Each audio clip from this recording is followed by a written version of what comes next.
हाँ जी, वाहिगुरु जी का खालसा, वाहिगुरु जी खालसा की फतेह जी. वाहिगुरु जी की फतेह जी. My name is Dr. Kirpal Singh. Today we are on Voice of Manavta TV News program, which is owned and operated by Sir Meghraj Singh. Thank you for the time for us to be able to present our views. And I want to take this opportunity to thank our audience as well as participants. ਪਹਿਲਾਂ ਤਾਂ ਵਾਹਿਗੁਰੂ ਜੀ ਕਾ ਖਾਲਸਾ ਵਾਹਿਗੁਰੂ ਜੀ ਕੀ खालसा ਫਤਿਹ. वाहिगुरु जी की फतेह जी. ਗੁਰੂ ਫਤਿਹ ਸਤਨਾਮ ਰਾਮ ਰਾਮ ਸਲਾਮ ਜੋ ਵੀ ਤੁਹਾਡਾ ਪਿਛੋਕੜ ਹੋਵੇ ਪ੍ਰਵਾਨ ਕਰਨਾ. Please remember this is your program, subscribe to it and also help it financially as much as you can. If you have any questions, please send them to Meghraj Singh so we can address them in the next programs. So our today's program is what is freedom? Azadi. What is the concept of Azadi? We'll start in introduction English because we have July 4 coming on Saturday and today is July 1. July 4 is a federal holiday in the United States since 1941.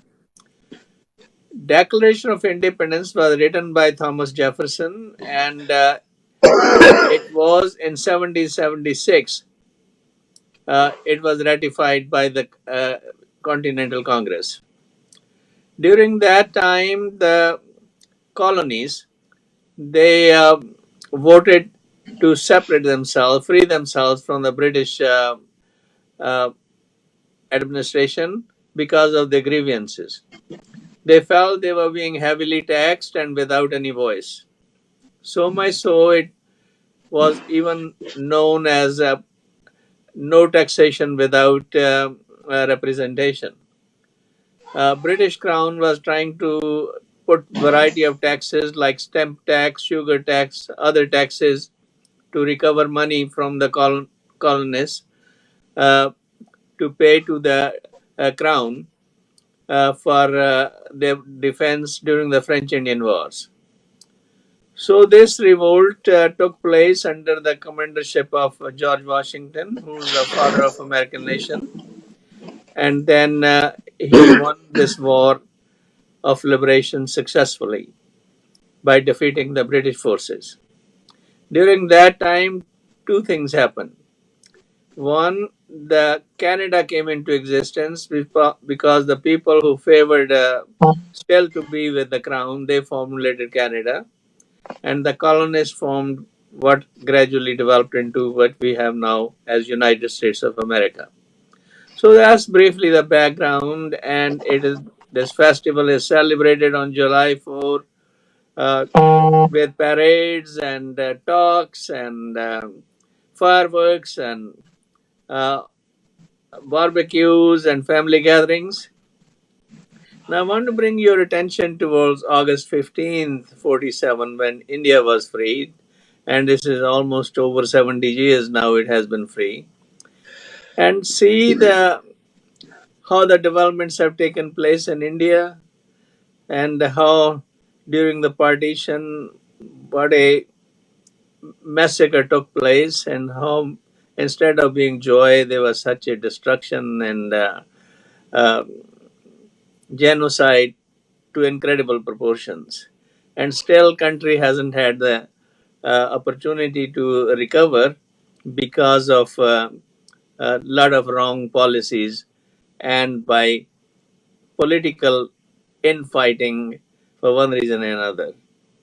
Well, the fights also take place in United States and other countries too, but somehow they resolve the issue to a degree that life is more palatable. For example, we can visit United States and Canada without much problem. Even go toward Mexico and other countries. While in India, Amritsar is only 40 miles away from Lahore, but there's a partition line and you cannot even go without visa or without lots of troubles. Same way toward Bangladesh and other places. So we are still suffering from the humiliations caused by the partition. So the liberation didn't come very easy. It brought lot of pain and havoc. And in the Sikhs particularly, then you can see the movement of 1984, how we went through all kinds of problems, and even now, as a result, the Sikh exodus taking place into different countries. We are spread all over now the world, although our home roots are still in Punjab. But the Punjab is in a miserable situation without, in spite of the fact being free. So, just summarizing to some degree there, I want to bring about here Gyani Dharam Singh ji, his views, starting with what's the Gurmat concept of Azadi and how we are proceeding towards it, and what other kind of things we need to do to achieve our goal actually, so that we can be really and truly free citizens. Gyani ji, ਗੁਰਮਤ ਦੇ ਹਾਂਜੀ ਵਿੱਚ ਕੀ concept ਆ ਆਜ਼ਾਦੀ ਦੀ, ਜਿਵੇਂ ਕਿ ਆਪਾਂ ਕਹਿੰਦੇ ਆ ਬੇਗਮਪੁਰਾ ਸ਼ਹਿਰ ਦਾ ਨਾਮ ਹਲੀਮੀ ਰਾਜ ਐਂਡ ਹੋਰ ਇਹੋ ਜਿਹੇ ਸ਼ਬਦ ਵਰਤੇ ਜਾਂਦੇ ਨੇ, ਕੋਈ ਵਿਚਾਰ ਦੱਸੋ ਆਪਣੇ।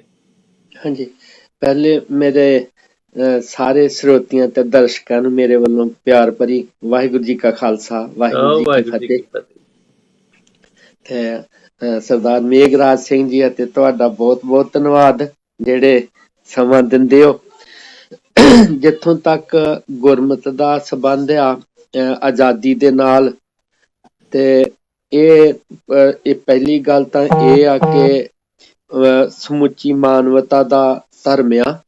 ਸਮੁੱਚੀ ਮਾਨਵਤਾ ਨੂੰ ਇੱਕੋ ਜਿਹਾ ਸਮਝ ਕੇ ਤੇ ਸਭ ਨੂੰ ਸੁਖੀ ਕਰਨ ਦਾ ਜਿਹੜਾ ਸੰਦੇਸ਼ ਆ ਉਹ ਗੁਰਮਤ ਚੋਂ ਮਿਲਦਾ ਆ। ਗੁਲਾਮੀ ਜਿਹੜੀ ਆ ਇਹ ਕਈ ਪ੍ਰਕਾਰ ਦੀ ਆ। ਇੱਕ ਤੇ ਅਸੀਂ ਜਿਸ ਤਰ੍ਹਾਂ ਇੱਕ ਕੌਮ ਦੂਸਰੀ ਕੌਮ ਨੂੰ ਗੁਲਾਮ ਬਣਾ ਲੈਂਦੀ ਆ, ਜਿਸ ਤਰ੍ਹਾਂ ਕਦੇ ਮੁਸਲਮਾਨਾਂ ਦਾ ਰਾਜ ਹਿੰਦੁਸਤਾਨ ਤੇ ਹੋਇਆ, ਕਦੇ ਅੰਗਰੇਜ਼ਾਂ ਦਾ ਹੋਇਆ। ਅੱਜ ਵੀ ਅਸੀਂ ਮੋਸਟਲੀ ਗਰੀਬ ਤਬਕਾ ਜਿੰਨਾ ਆ ਸਾਰਾ ਗੁਲਾਮ ਹੀ ਆ। ਇਹਨਾਂ ਗੁਲਾਮੀਆਂ ਦਾ ਤੇ ਕਿਤੇ ਹੱਲ ਨਿਕਲ ਜਾਂਦਾ। ਇੱਕ ਗੁਲਾਮੀ ਜਿਹੜੀ ਗੁਰਮਤ ਦੇ ਅਨੁਸਾਰ ਸਾਨੂੰ ਪਤਾ ਲੱਗਦੀ ਬਾਣੀ ਵਿੱਚੋਂ, ਉਹਦੇ ਵਿੱਚ ਮਨੁੱਖ ਜਿਹੜਾ ਵਿਸ਼ੇ ਵਿਕਾਰਾਂ ਦਾ ਗੁਲਾਮ ਆ, ਉਹਦੇ ਵਿੱਚ ਵਹਿਮਾਂ ਭਰਮਾਂ ਦਾ ਗੁਲਾਮ ਆ, ਨਸ਼ਿਆਂ ਦਾ ਗੁਲਾਮ ਆ। ਉਹ ਗੁਲਾਮੀਆਂ ਜਿਹੜੀਆਂ ਨੇ ਉਹ ਜ਼ਿਆਦਾ ਤੰਗ ਕਰਦੀਆਂ, ਕਿਉਂਕਿ ਜਦੋਂ ਅਸੀਂ ਗੁਰੂ ਸਾਹਿਬ ਜੀ ਦੀ ਪਾਵਨ ਬਾਣੀ ਪੜ੍ਹਦੇ ਹਾਂ ਤੇ ਉਹਦੇ ਵਿੱਚ ਬੜੇ ਸੁੰਦਰ ਆਉਂਦੇ ਜ਼ਿਕਰ ਕਿ ਗੁਲਾਮੀ ਦੇ ਸੰਗਲ ਕਿਹੜੇ ਕੱਟੇ। ਜਿੱਦਾਂ ਆਉਂਦਾ ਬਾਣੀ, ਕਾਮ ਕ੍ਰੋਧ ਪਰ ਹਰ ਪਰ ਨਿੰਦਾ, ਲੱਭ ਲੋਭ ਤਜ ਹੋ ਨਿਚਿੰਦਾ, ਭਰਮ ਕਾ ਸੰਗਲ ਤੋੜ ਨਿਰਾਲਾ, ਹਰ ਅੰਤਰ ਹਰ ਰਸ ਪਾਇਆ।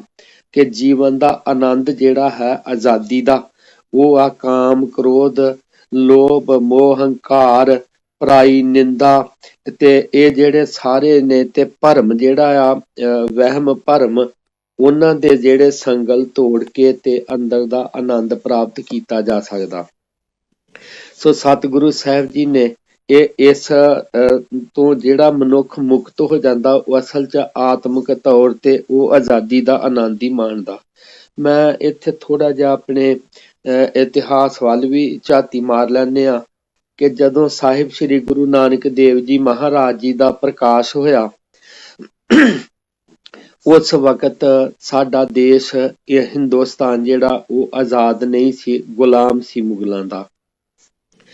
ਫਿਰ ਦਸਮ ਪਾਤਸ਼ਾਹ ਜੀ ਤੱਕ ਲਗਾਤਾਰ ਉਹਨਾਂ ਦਾ ਹੀ ਰਾਜ ਰਿਹਾ, ਤੇ ਪਰ ਗੁਲਾਮੀ ਉਹਨਾਂ ਨੇ ਪ੍ਰਵਾਨ ਨਹੀਂ ਕੀਤੀ। ਉਹਨਾਂ ਨੇ ਮਨੁੱਖਤਾ ਦੇ ਅੰਦਰ ਸੱਚਾਈ ਦਾ, ਜ਼ੁਲਮ ਦੇ ਵਿਰੁੱਧ ਖਲੋਣ ਦਾ ਜਿਹੜਾ ਸੀ ਉਪਦੇਸ਼ ਜਿਹੜਾ ਦਿੱਤਾ।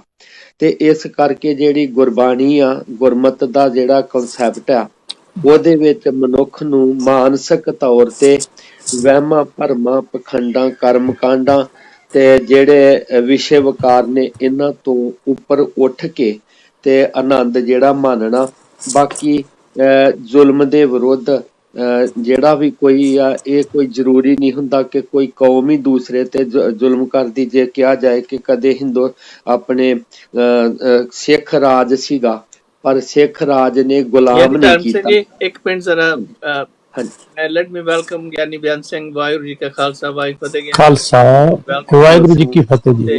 Our topic today is concept of ਆਜ਼ਾਦੀ ਗੁਰਮਤ ਦੇ ਵਿੱਚ। ਦੁਨਿਆਵੀ ਤੌਰ ਤੇ ਉਹਦਾ ਕੀ ਹੈ, ਤੇ ਕਿੱਥੇ ਅਸੀਂ ਹੈਗੇ ਆ ਇਸ ਵੇਲੇ, ਗੁਰਮਤ ਸਾਨੂੰ ਕੀ ਸਿਖਾਇਆ, ਕਿੱਥੇ ਅਸੀਂ ਹੈਗੇ ਆ ਤੇ ਕੀ ਸਾਨੂੰ ਉਪਾਅ ਕਰਨੇ ਚਾਹੀਦੇ ਫਿਊਚਰ ਦੇ ਲਈ।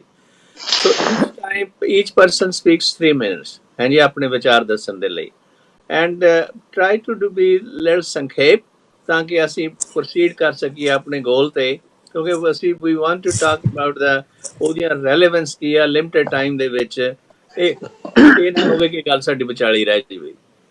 ਅੱਛਾ ਗਿਆਨੀ ਜੀ ਤੁਸੀਂ ਕੰਟੀਨਿਊ। ਹਾਂਜੀ, ਇਸ ਕਰਕੇ ਜਿਹੜਾ ਹੈਗਾ ਆ ਜਦੋਂ ਗੁਲਾਮੀ ਦਾ ਅਹਿਸਾਸ ਹੁੰਦਾ ਆ ਕਿ ਜਿਹੜੇ ਸਾਡੇ ਵਿਸ਼ਵਾਸ ਹੁੰਦੇ ਆ, ਸਾਡੀਆਂ ਰੋਹ ਰੀਤਾਂ ਹੁੰਦੀਆਂ, ਉਹਨਾਂ ਦੇ ਵਿੱਚ ਕੋਈ ਧੱਕੇਸ਼ਾਹੀ ਕਰੇ, ਜਿਵੇਂ ਸਾਡੇ ਕਿਸੇ ਦੇ, ਮੈਂ ਸਮੁੱਚੇ ਰੂਪ 'ਚ ਹੀ ਗੱਲ ਕਰਦਾ ਕਿ ਇੱਕ ਕੌਮ ਦਾ ਰਾਜ ਆ ਤੇ ਉਹ ਦੂਸਰੇ ਦੇ ਧਰਮ ਸਥਾਨਾਂ ਤੇ ਉਹਨਾਂ ਦੀਆਂ ਧਾਰਮਿਕ ਰਹੁ ਰੀਤਾਂ, ਉਹਨਾਂ ਦੇ ਵਿਸ਼ਵਾਸਾਂ ਤੇ ਜ਼ੁਲਮ ਦੇ ਨਾਲ, ਧੱਕੇ ਨਾਲ ਕੋਈ ਉਹਨਾਂ ਨੂੰ ਦਬਾਉਣ ਦੀ ਕੋਸ਼ਿਸ਼ ਕਰੇ ਤੇ ਗੁਲਾਮੀ ਦਾ ਅਹਿਸਾਸ ਹੁੰਦਾ ਆ। ਹਾਂਜੀ ਹੁਣ ਆਪ ਜੀ। ਹਾਂਜੀ ਥੈਂਕ ਯੂ ਜੀ। ਜਸਵੰਤ ਸਿੰਘ ਜੀ ਤੁਹਾਡੇ ਖਿਆਲ ਅਨੁਸਾਰ ਗੁਰਮਤ ਦੇ ਵਿੱਚ ਕੀ ਸੰਕਲਪ ਆਜ਼ਾਦੀ ਦਾ, ਜਿਵੇਂ ਕਿ ਅਸੀਂ ਕਹਿ ਰਹੇ ਹਾਂ ਬੇਗਮਪੁਰਾ ਸੈਰ ਕੋ ਨਾਓ ਜਾਂ ਅਸੀਂ ਹਲੀਮੀ ਰਾਏ ਦੀ ਕਨਸੈਪਟ ਹੈ, ਬਰੀਫਲੀ ਇਹ ਤੇ ਜਰਾ ਚਾਨਣਾ ਪਾਓ। ਹਾਂਜੀ, ਸਭ ਤੋਂ ਪਹਿਲੋਂ ਅਸੀਂ ਜਿਹੜੇ ਵਾਇਸ ਆਫ ਮਾਨਵਤਾ ਚੈਨਲ ਦੇ ਨਾਲ ਜੁੜਨ ਦੇ ਨਾਲ ਜਿੰਨੇ ਵੀ ਸਾਡੇ ਸਰੋਤੇ ਔਰ ਇਸ ਚੈਨਲ ਨੂੰ ਵੇਖਣ ਵਾਲੇ ਜਿੰਨੇ ਵੀਰ ਇਸ ਦਾ ਆਨੰਦ ਮਾਣ ਰਹੇ ਹਨ, ਉਹਨਾਂ ਸਾਰਿਆਂ ਨੂੰ, ਔਰ ਜਿਹੜੀਆਂ ਸਾਡੀਆਂ ਮਹਾਨ ਸ਼ਖਸੀਅਤਾਂ ਸਤਿਕਾਰਯੋਗ ਗਿਆਨੀ ਧਰਮ ਸਿੰਘ ਜੀ, ਡਾਕਟਰ ਸਾਹਿਬ ਜੀ, ਆਪ ਜੀ ਨੂੰ ਪਿਆਰ ਔਰ ਅਦਬ ਦੇ ਨਾਲ ਵਾਹਿਗੁਰੂ ਜੀ ਕਾ ਖਾਲਸਾ, ਵਾਹਿਗੁਰੂ ਜੀ ਕੀ ਫਤਿਹ। ਵਾਹਿਗੁਰੂ ਜੀ ਕੀ ਫਤਿਹ। ਭਾਈ ਸਾਹਿਬ ਜੀ ਉਹਨਾਂ ਨੇ ਜੋ ਸਬਜੈਕਟ ਸਾਡੇ ਧਾਰਮਿਕ ਹੈ, ਅਸੀਂ ਉਹਨਾਂ ਸਬਜੈਕਟਾਂ ਵਿੱਚ ਹੀ ਇਸ ਦੀ ਆਜ਼ਾਦੀ ਦੇ ਬਾਰੇ ਆਪ ਜੀ ਨਾਲ ਗੱਲ ਕਰ ਸਕਦੇ ਹਾਂ। ਜੋ ਆਜ਼ਾਦੀ ਸਾਨੂੰ ਇੱਕ ਜਿਹੜੀਆਂ ਆਜ਼ਾਦੀਆਂ ਮੁਲਕਾਂ ਦੀਆਂ ਮਿਲਦੀਆਂ ਹਨ, ਮੈਂ ਹਿੰਦੁਸਤਾਨ 'ਚ ਰਹਿੰਦਾ ਹਾਂ, ਸਾਡੇ ਇਸ ਮੁਲਕ ਦੇ ਵਿੱਚ 15 ਅਗਸਤ ਨੂੰ ਆਜ਼ਾਦੀ ਦੇ ਦਿਨ ਮਨਾ ਕੇ ਬੜਾ ਉੱਚੇ ਪੱਧਰ 'ਤੇ ਦੱਸਦੇ ਹਨ, ਪਰ ਮੁਲਕਾਂ ਦੀਆਂ ਆਜ਼ਾਦੀਆਂ ਜਿਹੜੀਆਂ ਹੁੰਦੀਆਂ ਹਨ, ਉਹਨਾਂ ਆਜ਼ਾਦੀਆਂ ਦਾ ਕੁਝ ਲੋਕ ਹੀ ਆਨੰਦ ਮਾਣ ਸਕਦੇ ਹਨ, ਜਿਵੇਂ MLA MP ਪ੍ਰਾਈਮ ਮਿਨਿਸਟਰ, ਹੋਰ ਇਹ ਚੀਜ਼ਾਂ ਦੇ ਨਾਲ ਜਿਹੜੀ ਉਸ ਸੱਤਾ ਦੇ ਨਾਲ ਜੁੜੇ ਹੁੰਦੇ ਨੇ, ਉਹ ਸੀਮਾ ਵਾਲੇ ਲੋਕ ਹੀ ਸੀਮਾ ਦਾ ਆਨੰਦ ਮਾਣ ਸਕਦੇ ਹਨ। ਜਿਹੜੀ ਆਮ ਜਨਤਾ ਹੁੰਦੀ ਹੈ, ਉਹ ਜਨਤਾ ਉਹ ਆਨੰਦ ਨਹੀਂ ਮਾਣ ਸਕਦੀ, ਆਜ਼ਾਦੀ ਦਾ ਸਵਾਸ ਨਹੀਂ ਲੈ ਸਕਦੀ, ਜਿਹਦੇ ਨਾਲ ਉਹ ਸੰਸਾਰ ਦੇ ਵਿੱਚ ਆਪਣਾ ਇੱਕ ਮਾਣ ਗੌਰਵਮਈ ਤਰੀਕੇ ਨਾਲ ਜੀ ਸਕੇ। ਉਹ ਆਪਣੀ ਘੁਟਣਾ ਹੀ ਫੀਲ ਕਰਦੇ ਰਹਿੰਦੇ ਨੇ। ਆਜ਼ਾਦੀਆਂ ਜਿਹੜੀਆਂ ਮੁਲਕਾਂ ਦੀਆਂ ਹੁੰਦੀਆਂ ਹਨ, ਇਹ ਤਾਂ ਕੇਵਲ ਸੀਮਤ ਲੋਕ ਹੀ ਉਹਦਾ ਆਨੰਦ ਮਾਣਦੇ ਨੇ, ਸੀਮਤ ਲੋਕ ਹੀ ਉਸ ਆਜ਼ਾਦੀ ਵਿੱਚ ਜਿਉਂਦੇ ਨੇ। ਪਰ ਸਾਡੇ ਗੁਰੂ ਸਾਹਿਬ, ਗੁਰੂ ਨਾਨਕ ਸਾਹਿਬ ਜੀ ਮਹਾਰਾਜ ਨੇ ਜੋ ਸਾਨੂੰ ਵਹਿਮਾਂ ਤੋਂ, ਭਰਮਾਂ ਤੋਂ, ਭੁਲੇਖਿਆਂ ਤੋਂ, ਜਾਤ ਤੋਂ, ਪਾਤ ਤੋਂ, ਊਚ ਤੋਂ, ਨੀਚ ਤੋਂ, ਇਹ ਸਾਰੀਆਂ ਚੀਜ਼ਾਂ ਜਿਹੜੇ ਬਹੁਤ ਵੱਡੇ ਸੰਗਲਾਂ ਦੇ ਵਿੱਚ ਜਿਹੜੇ ਰਾਜਨੀਤਿਕ ਲੋਕ ਵੀ ਫਸੇ ਹੁੰਦੇ ਨੇ, ਤਾਕਤਵਰ ਵੀ ਤੇ ਗਰੀਬ ਵੀ, ਅਮੀਰ ਵੀ ਤੇ ਉਹਦੇ ਨਾਲ ਸਾਰੀਆਂ ਹੀ ਜਿੰਨੀਆਂ ਵੱਡੀਆਂ ਸ਼ਖਸੀਅਤਾਂ ਉਹ ਵੀ ਇਹਨਾਂ ਸੰਗਲਾਂ ਵਿੱਚ ਜਕੜੀਆਂ ਹੁੰਦੀਆਂ ਨੇ। ਇਹ ਆਜ਼ਾਦੀ ਨੂੰ ਗੁਰੂ ਨਾਨਕ ਸਾਹਿਬ ਜੀ ਮਹਾਰਾਜ ਨੇ ਬਖਸ਼ਿਸ਼ ਕੀਤਾ। ਉਹਦੇ ਨਾਲ ਨਾਲ ਕੌਮੀ ਆਜ਼ਾਦੀ ਵੀ ਇੱਕ ਬਹੁਤ ਵੱਡੀ ਚੀਜ਼ ਹੈ। ਉਸ ਦੇ ਪ੍ਰਤੀ ਇਹ ਤੁਹਾਡੀ ਗੱਲ ਵਿਚਾਲੇ ਹੈ। ਮਹਾਰਾਜ ਜਦੋਂ ਬਾਬਰ ਦੇ ਨਾਲ ਦੇਖਦੇ ਆ ਕੀ ਕਤਵੜ ਹੋ ਰਹੀ ਹੈ, ਜਦੋਂ ਆਉਂਦਾ ਇਹ ਤੀ ਮਾਰ ਪਈ ਕਰ ਲੈਣੇ ਕੀ ਤੈਂ ਦਰਦ ਨਾ ਆਇਆ, ਕੀ ਉਪਦੇਸ਼ ਦੱਸਦੇ ਆ ਬਾਬਰ ਬਾਣੀ ਦੇ ਰਾਹੀਂ ਸਾਨੂੰ ਤੇ ਜਿਹੜੇ ਉਸ ਵਕਤ ਰਾਜ ਕਰ ਰਹੇ ਨੇ, ਕਿ ਵੀ ਕਿਸ ਤਰ੍ਹਾਂ ਅਸੀਂ ਲੋਕ ਭਲਾਈ ਕਰ ਸਕਦੇ ਹਾਂ। ਹਾਂਜੀ, ਥੋੜੀ ਜਿਹੀ ਆਵਾਜ਼ ਮੇਰੇ ਤੱਕ ਘੱਟ ਆ ਰਹੀ ਨਾ। ਹਾਂਜੀ, ਮਹਾਰਾਜ ਗੁਰੂ ਨਾਨਕ ਸਾਹਿਬ ਦੇ ਸਮੇਂ ਜਦੋਂ ਬਾਬਰ ਨੇ ਹਮਲਾ ਕੀਤਾ ਤਾਂ ਉਹਦੇ ਵਿੱਚ ਸ਼ਲੋਕ ਆਉਂਦੇ ਨੇ ਗੁਰੂ ਗ੍ਰੰਥ ਸਾਹਿਬ ਦੇ ਦਰਜ ਬਾਬਰ ਬਾਣੀ ਦੇ ਥੱਲੇ, ਜਿਨ੍ਹਾਂ ਵਿੱਚ ਆਉਂਦਾ ਕਿ ਏਤੀ ਮਾਰ ਪਈ ਕਰ ਲਾਣੇ ਤੈਂ ਕੀ ਦਰਦ ਨਾ ਆਇਆ, ਆਦਿ ਸ਼ਲੋਕ ਨੇ। ਉਹਨਾਂ ਦਾ ਰੈਫਰੈਂਸ ਲੈ ਕੇ ਦੱਸੋ ਕਿ ਵੀ ਮਹਾਰਾਜ ਕਿਸ ਗੱਲ ਦੀ, ਕਿਸ ਆਜ਼ਾਦੀ ਦੀ ਗੱਲ ਕਰ ਰਹੇ ਨੇ, ਕੀ ਹੋਣਾ ਚਾਹੀਦਾ ਤਾਂ ਕਿ ਲੋਕ ਖੁਸ਼ੀ ਨਾਲ ਜੀ ਸਕਣ। ਗੁਰੂ ਨਾਨਕ ਸਾਹਿਬ ਜੀ ਮਹਾਰਾਜ ਦੀ ਜਿਹੜਾ ਇਹ ਉਸ ਰਾਜ ਨੂੰ ਅਸੀਂ ਹਲੀਮੀ ਰਾਜ ਵੀ ਆਖਦੇ ਹਾਂ। ਤੇ ਉਸ ਰਾਜ ਦੀ ਗੁਰੂ ਨਾਨਕ ਸਾਹਿਬ ਜੀ ਮਹਾਰਾਜ ਨੇ ਜੋ ਗੱਲਬਾਤ ਕੀਤੀ ਹੈ ਉਹ ਰਾਜ ਵੀ ਇਹੀ ਸੀ ਜਿਹਦੇ ਵਿੱਚ ਜਿਹੜੀ ਮਨੁੱਖਤਾ ਉਸ ਸਮੇਂ ਦੇ ਉੱਪਰ ਬਾਬਰ ਬਾਣੀ ਦਾ ਨਾਂ ਅਸੀਂ ਕਰਕੇ ਉਹਨਾਂ ਨੂੰ ਬੋਲਦੇ ਹਾਂ ਤੇ ਉਹਦੇ ਉੱਤੇ ਆਪਦੇ ਰਾਜ ਵਿੱਚ ਰਾਜੇ ਸ਼ੀ ਮੁਕੱਦਮ ਕੁੱਤੇ ਜਾਏ, ਇਹ ਸਾਰੀਆਂ ਚੀਜ਼ਾਂ ਉਸ ਸਮੇਂ ਦੇ ਉੱਪਰ ਜੋ ਰਾਜੇ ਆਪਣੀ ਪ੍ਰਜਾ ਦੇ ਉੱਪਰ ਹੀ ਜ਼ਿਆਦਾ ਅਤਿਆਚਾਰ ਕਰਦੇ ਸਨ। ਆਪ ਜ਼ਿੰਦਗੀ ਦਾ ਆਨੰਦ ਮਾਣਨ ਵਾਸਤੇ ਪ੍ਰਜਾ ਦੇ ਹੀ ਖੂਨ ਚੂਸ ਰਹੇ ਸਨ। ਭੁਲੇਖਾ ਥੋੜਾ ਜਿਹਾ ਹੀ ਪੈ ਰਿਹਾ ਆਪਾਂ ਨੂੰ, ਉਦੋਂ ਵੀ ਬਾਬਰ ਸੀ, ਅੱਜ ਵੀ ਹੋਰ ਜ਼ਾਲਮ ਜਿਹੜੇ ਬਾਦਸ਼ਾਹ ਬੈਠ ਕੇ ਅੱਜ ਵੀ ਪ੍ਰਜਾ ਦਾ ਖੂਨ ਪੀ ਰਹੇ ਨੇ। ਅੱਜ ਵੀ ਕਰੋਨਾ ਮਹਾਮਾਰੀ ਵਰਗੀਆਂ ਬਿਮਾਰੀਆਂ ਦੇ ਵਿੱਚ ਸਾਰੀ ਜਨਤਾ ਜਿਹਦੇ ਨਾਲ ਬਹੁਤ ਪਰੇਸ਼ਾਨ ਹੈ, ਅੱਜ ਵੀ ਉਹੀ ਹਾਲਾਤ ਨੇ ਜੋ ਗੁਰੂ ਨਾਨਕ ਸਾਹਿਬ ਜੀ ਦੇ ਸਮੇਂ ਹਾਲਾਤ ਸੀ ਨਾ ਬਣੇ ਹੋਏ। ਸਿਰਫ ਸਾਨੂੰ ਉਹਨਾਂ ਹਾਲਾਤਾਂ ਵੱਲ ਨਜ਼ਰ ਪਾਉਣ ਦੀ ਲੋੜ ਪਵੇਗੀ ਬਈ ਉਹ ਹਾਲਾਤ ਹੀ ਅੱਜ ਸਾਡੇ ਸਾਹਮਣੇ ਬਣੇ ਹੋਏ ਨੇ ਤੇ ਉਹਨਾਂ ਹਾਲਾਤਾਂ ਚੋਂ ਅੱਜ ਬਾਹਰ ਨਿਕਲਣ ਵਾਸਤੇ ਸਾਨੂੰ ਕੌਮੀ ਤੌਰ ਦੇ ਉੱਪਰ ਏਕਤਾ ਬਹੁਤ ਵੱਡੀ ਚੀਜ਼ ਹੈ। ਜਿਹੜੀਆਂ ਕੌਮਾਂ ਆਪਣੀ ਏਕਤਾ ਦੇ ਨਾਲ ਚੱਲਦੀਆਂ ਨੇ ਉਹਨਾਂ ਪ੍ਰਤੀ ਸ਼ਾਇਰ ਕਹਿੰਦਾ ਹੈ, ਕਹਿੰਦੇ ਜੋ ਮਰ ਮਿਟਤੇ हैं मुल्कों कौम की खातर शरे मैदान, जो मर मिटते हैं मुल्कों कौम की खातर शरे मैदान, फजीलत उनकी होती है अवादत उनकी होती है, जो कौमें अपने जोरे वाजू पे रहती है, जहाँ वालों यकीन जानो हुकूमत उनकी होती है। वो उलम हैं कभी जादे अलाही में गुजरते हैं, बदाए जिंदगी के कीमत उनकी होती है। ਪੁੱਤਰਾਂ ਖਾਤਰ, ਧੀਆਂ ਖਾਤਰ, ਤਨ ਖਾਤਰ, ਧਨ ਖਾਤਰ, ਪ੍ਰਭਤਾ ਖਾਤਰ ਤਾਂ ਸਾਰੀ ਦੁਨੀਆ ਜਿਉਂਦੀ ਹੈ। ਜਿਹੜਾ ਜਿਉਣਾ ਅਸਲੀ ਹੈ ਉਹ ਹੈ ਗੁਰੂ ਨਾਨਕ ਸਾਹਿਬ ਜੀ ਦੇ ਸਿਧਾਂਤ ਦਾ। ਸਾਰੀ ਮਨੁੱਖਤਾ ਉਸ ਸਮੇਂ ਵੀ ਗੁਰੂ ਨਾਨਕ ਸਾਹਿਬ ਜੀ ਮਹਾਰਾਜ ਨੇ ਡਟ ਕੇ ਮੁਕਾਬਲਾ ਕੀਤਾ। ਉਸ ਸਮੇਂ ਵੀ ਗੁਰੂ ਨਾਨਕ ਸਾਹਿਬ ਜੀ ਮਹਾਰਾਜ ਨੇ ਹਰ ਤਰ੍ਹਾਂ ਦੇ ਨਾਲ ਜਿਹੜੇ ਮੌਕੇ ਦੇ ਰਾਜੇ ਸੀ, ਰਾਜਿਆਂ ਨੂੰ ਕਿਹਾ ਐ ਬਾਬਰ ਤੂੰ ਜਾਬਰ ਹੈ, ਇਹ ਕਹਿ ਕੇ ਉਹਦੇ ਸਾਹਮਣੇ ਖੜ ਕੇ ਇਹ ਗੱਲ ਆਖੀ ਗਈ। ਜਦੋਂ ਆਮ ਕਰਕੇ ਅਸੀਂ ਅੱਜ ਚੈਨਲਾਂ ਦੇ ਉੱਪਰ ਬਹੁਤ ਗਰਮ ਪ੍ਰਚਾਰ ਵੀ ਕਰ ਸਕਦੇ ਹਾਂ, ਪਰ ਉਸ ਸਮੇਂ ਦੇ ਉੱਪਰ ਜਦੋਂ ਲਾਸ਼ਾਂ ਦੇ ਢੇਰ ਲੱਗੇ ਪਏ ਸਨ, ਖੂਨ ਨਾਲ ਲਥਾਪੱਥ ਹੋਈ ਦੁਨੀਆ ਪਈ ਸੀ, ਉਸ ਸਮੇਂ ਉੱਪਰ ਗੁਰੂ ਨਾਨਕ ਸਾਹਿਬ ਜੀ ਮਹਾਰਾਜ ਉਹਨਾਂ ਨੂੰ ਇਹ ਗੱਲ ਦੀ ਆਵਾਜ਼ ਮਾਰ ਕੇ ਕਹਿ ਰਹੇ ਨੇ, ਬਾਬਰ ਤੂੰ ਇਹਨਾਂ ਦੇ ਨਾਲ ਜਾਵਰ ਬਣ ਕੇ ਨਾ ਇਹਨਾਂ ਨਾ ਕਰ। ਲਾਹੌਰ ਸ਼ਹਿਰ ਜ਼ਹਿਰ ਕਹਿਰ ਸਵਾ ਪੈਰ।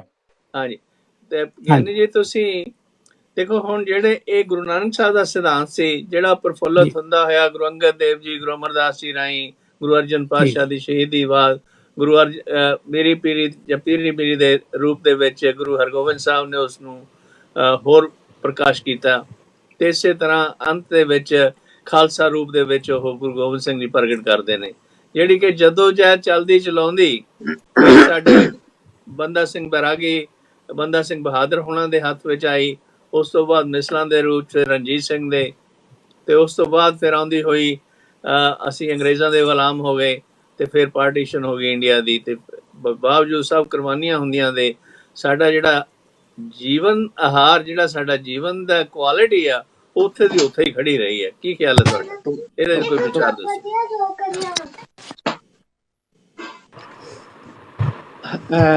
ਗਿਆਨੀ ਬਿਆਨ ਸਿੰਘ ਜੀ। ਜੀ ਇੱਕ ਮਿੰਟ ਆ ਗਈ। ਹਾਂਜੀ ਮਹਾਰਾਜ, ਮੇਰੇ ਕੋਲ ਨਾ ਆਵਾਜ਼ ਨਹੀਂ। ਗਿਆਨੀ ਧਰਮ ਸਿੰਘ ਜੀ ਤੁਸੀਂ ਕਰੋ ਗੱਲ ਉਹਨੂੰ ਚ।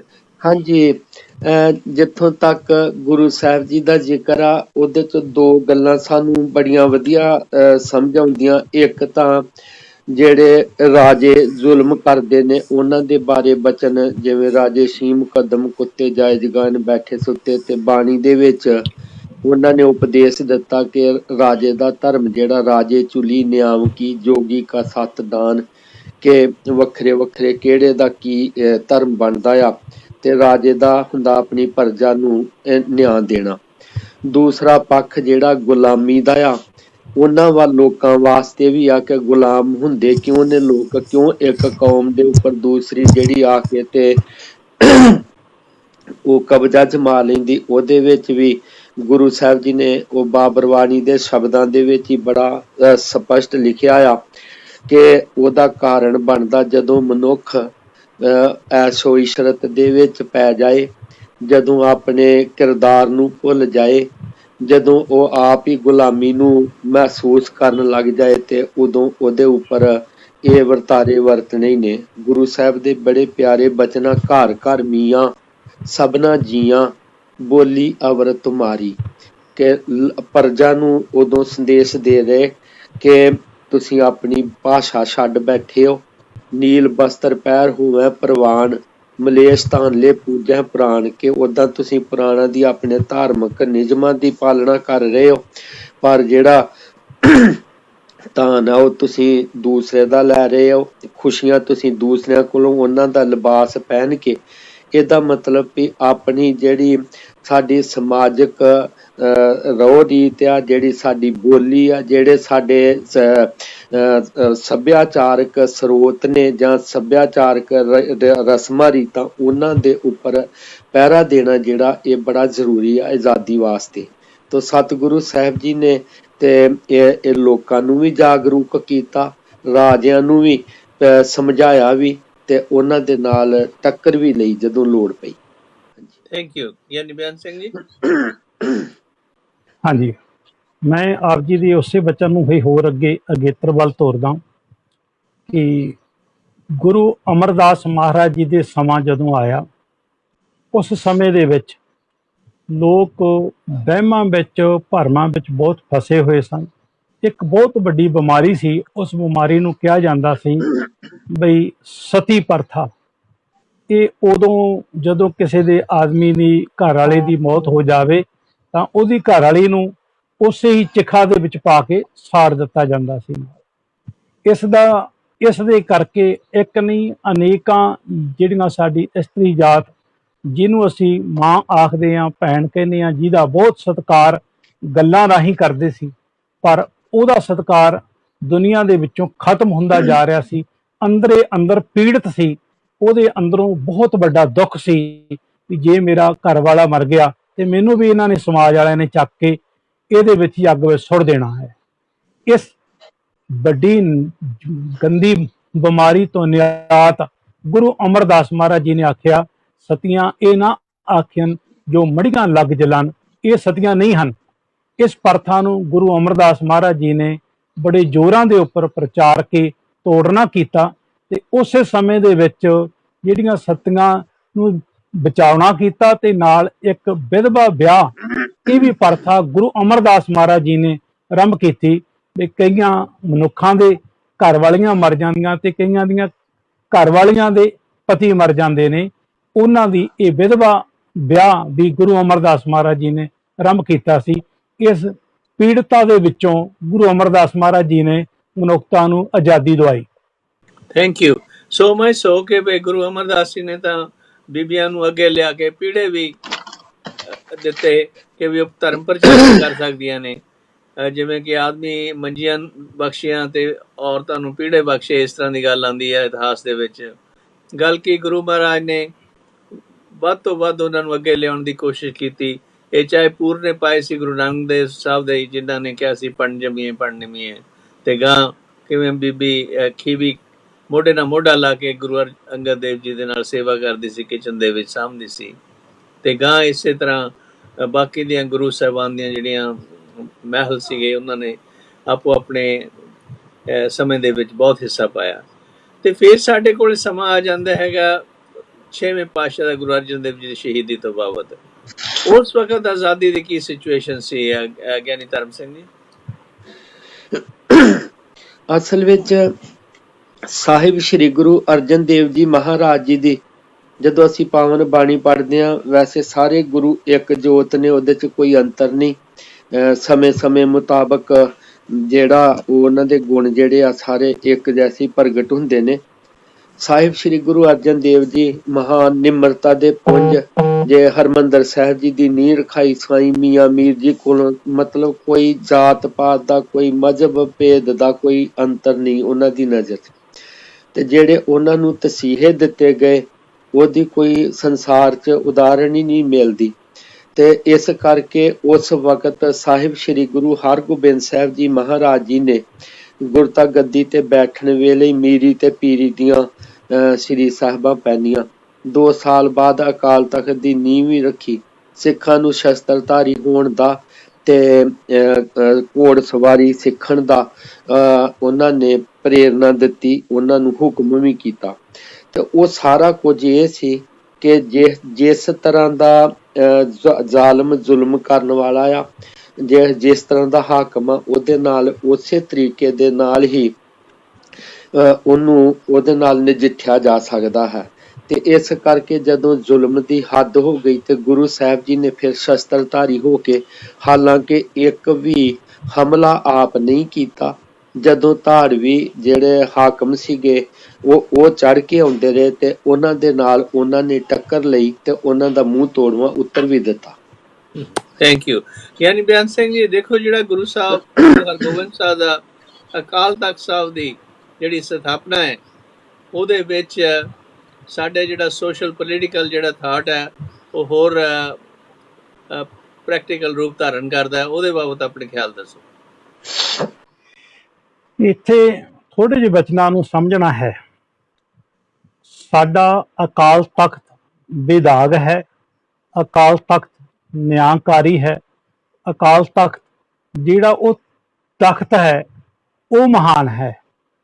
ਇਹ ਗੱਲ ਅਸੀਂ ਉਦੋਂ ਭੁੱਲ ਜਾਂਦੇ ਹਾਂ ਵੀ ਤਖਤਾਂ ਤੇ ਜਿਹੜੇ ਬੈਠਣ ਵਾਲੇ ਮਨੁੱਖ ਦੁਰਾਚਾਰੀ ਵੀ ਹੋ ਸਕਦੇ ਨੇ, ਵਿਭਚਾਰੀ ਵੀ ਹੋ ਸਕਦੇ ਨੇ, ਮਾੜੀਆਂ ਵਿਚਾਰਾਂ ਵਾਲੇ ਵੀ ਹੋ ਸਕਦੇ ਨੇ, ਰਾਜੇ ਦੀ ਛਤਰ ਛਾਇਆ ਹੇਠ ਆ ਕੇ ਰਾਜੇ ਦਾ ਪਕਸ਼ ਵੀ ਪਾਲ ਸਕਦੇ ਨੇ।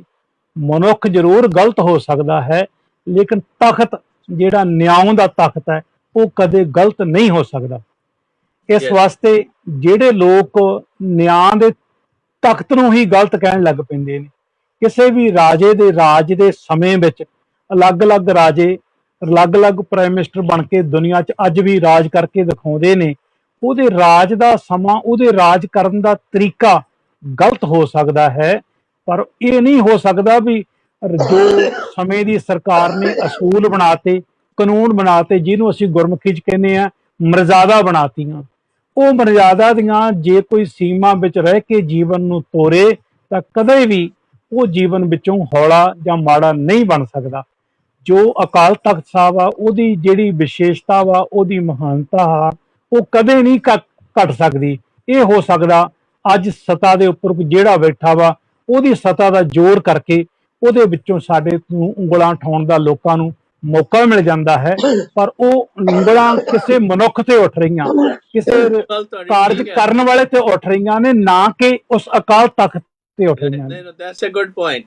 ਦੇਖੋ ਅਕਾਲ ਤਖਤ ਤੇ ਤਾਂ ਜਦੋਂ ਗੁਰੂ ਤੇਗ ਬਹਾਦਰ ਜੀ ਗੁਰੂ ਬਣੇ ਨੇ, ਉਧਰਲੇ ਪਾਸੇ ਉਹ ਮੱਥਾ ਵੀ ਨਹੀਂ ਟੇਕ ਸਕੇ, ਦਰਬਾਰ ਸਾਹਿਬ ਆ ਨਹੀਂ ਸਕੇ। ਉਹ ਪੁਜਾਰੀਆਂ ਦਾ ਜਿਹੜਾ ਇੰਚਾਰਜ ਸੀਗੇ ਉਹ ਨਹੀਂ ਮੰਨਦੇ ਸੀ ਉਹਨਾਂ ਨੂੰ ਗੁਰੂ।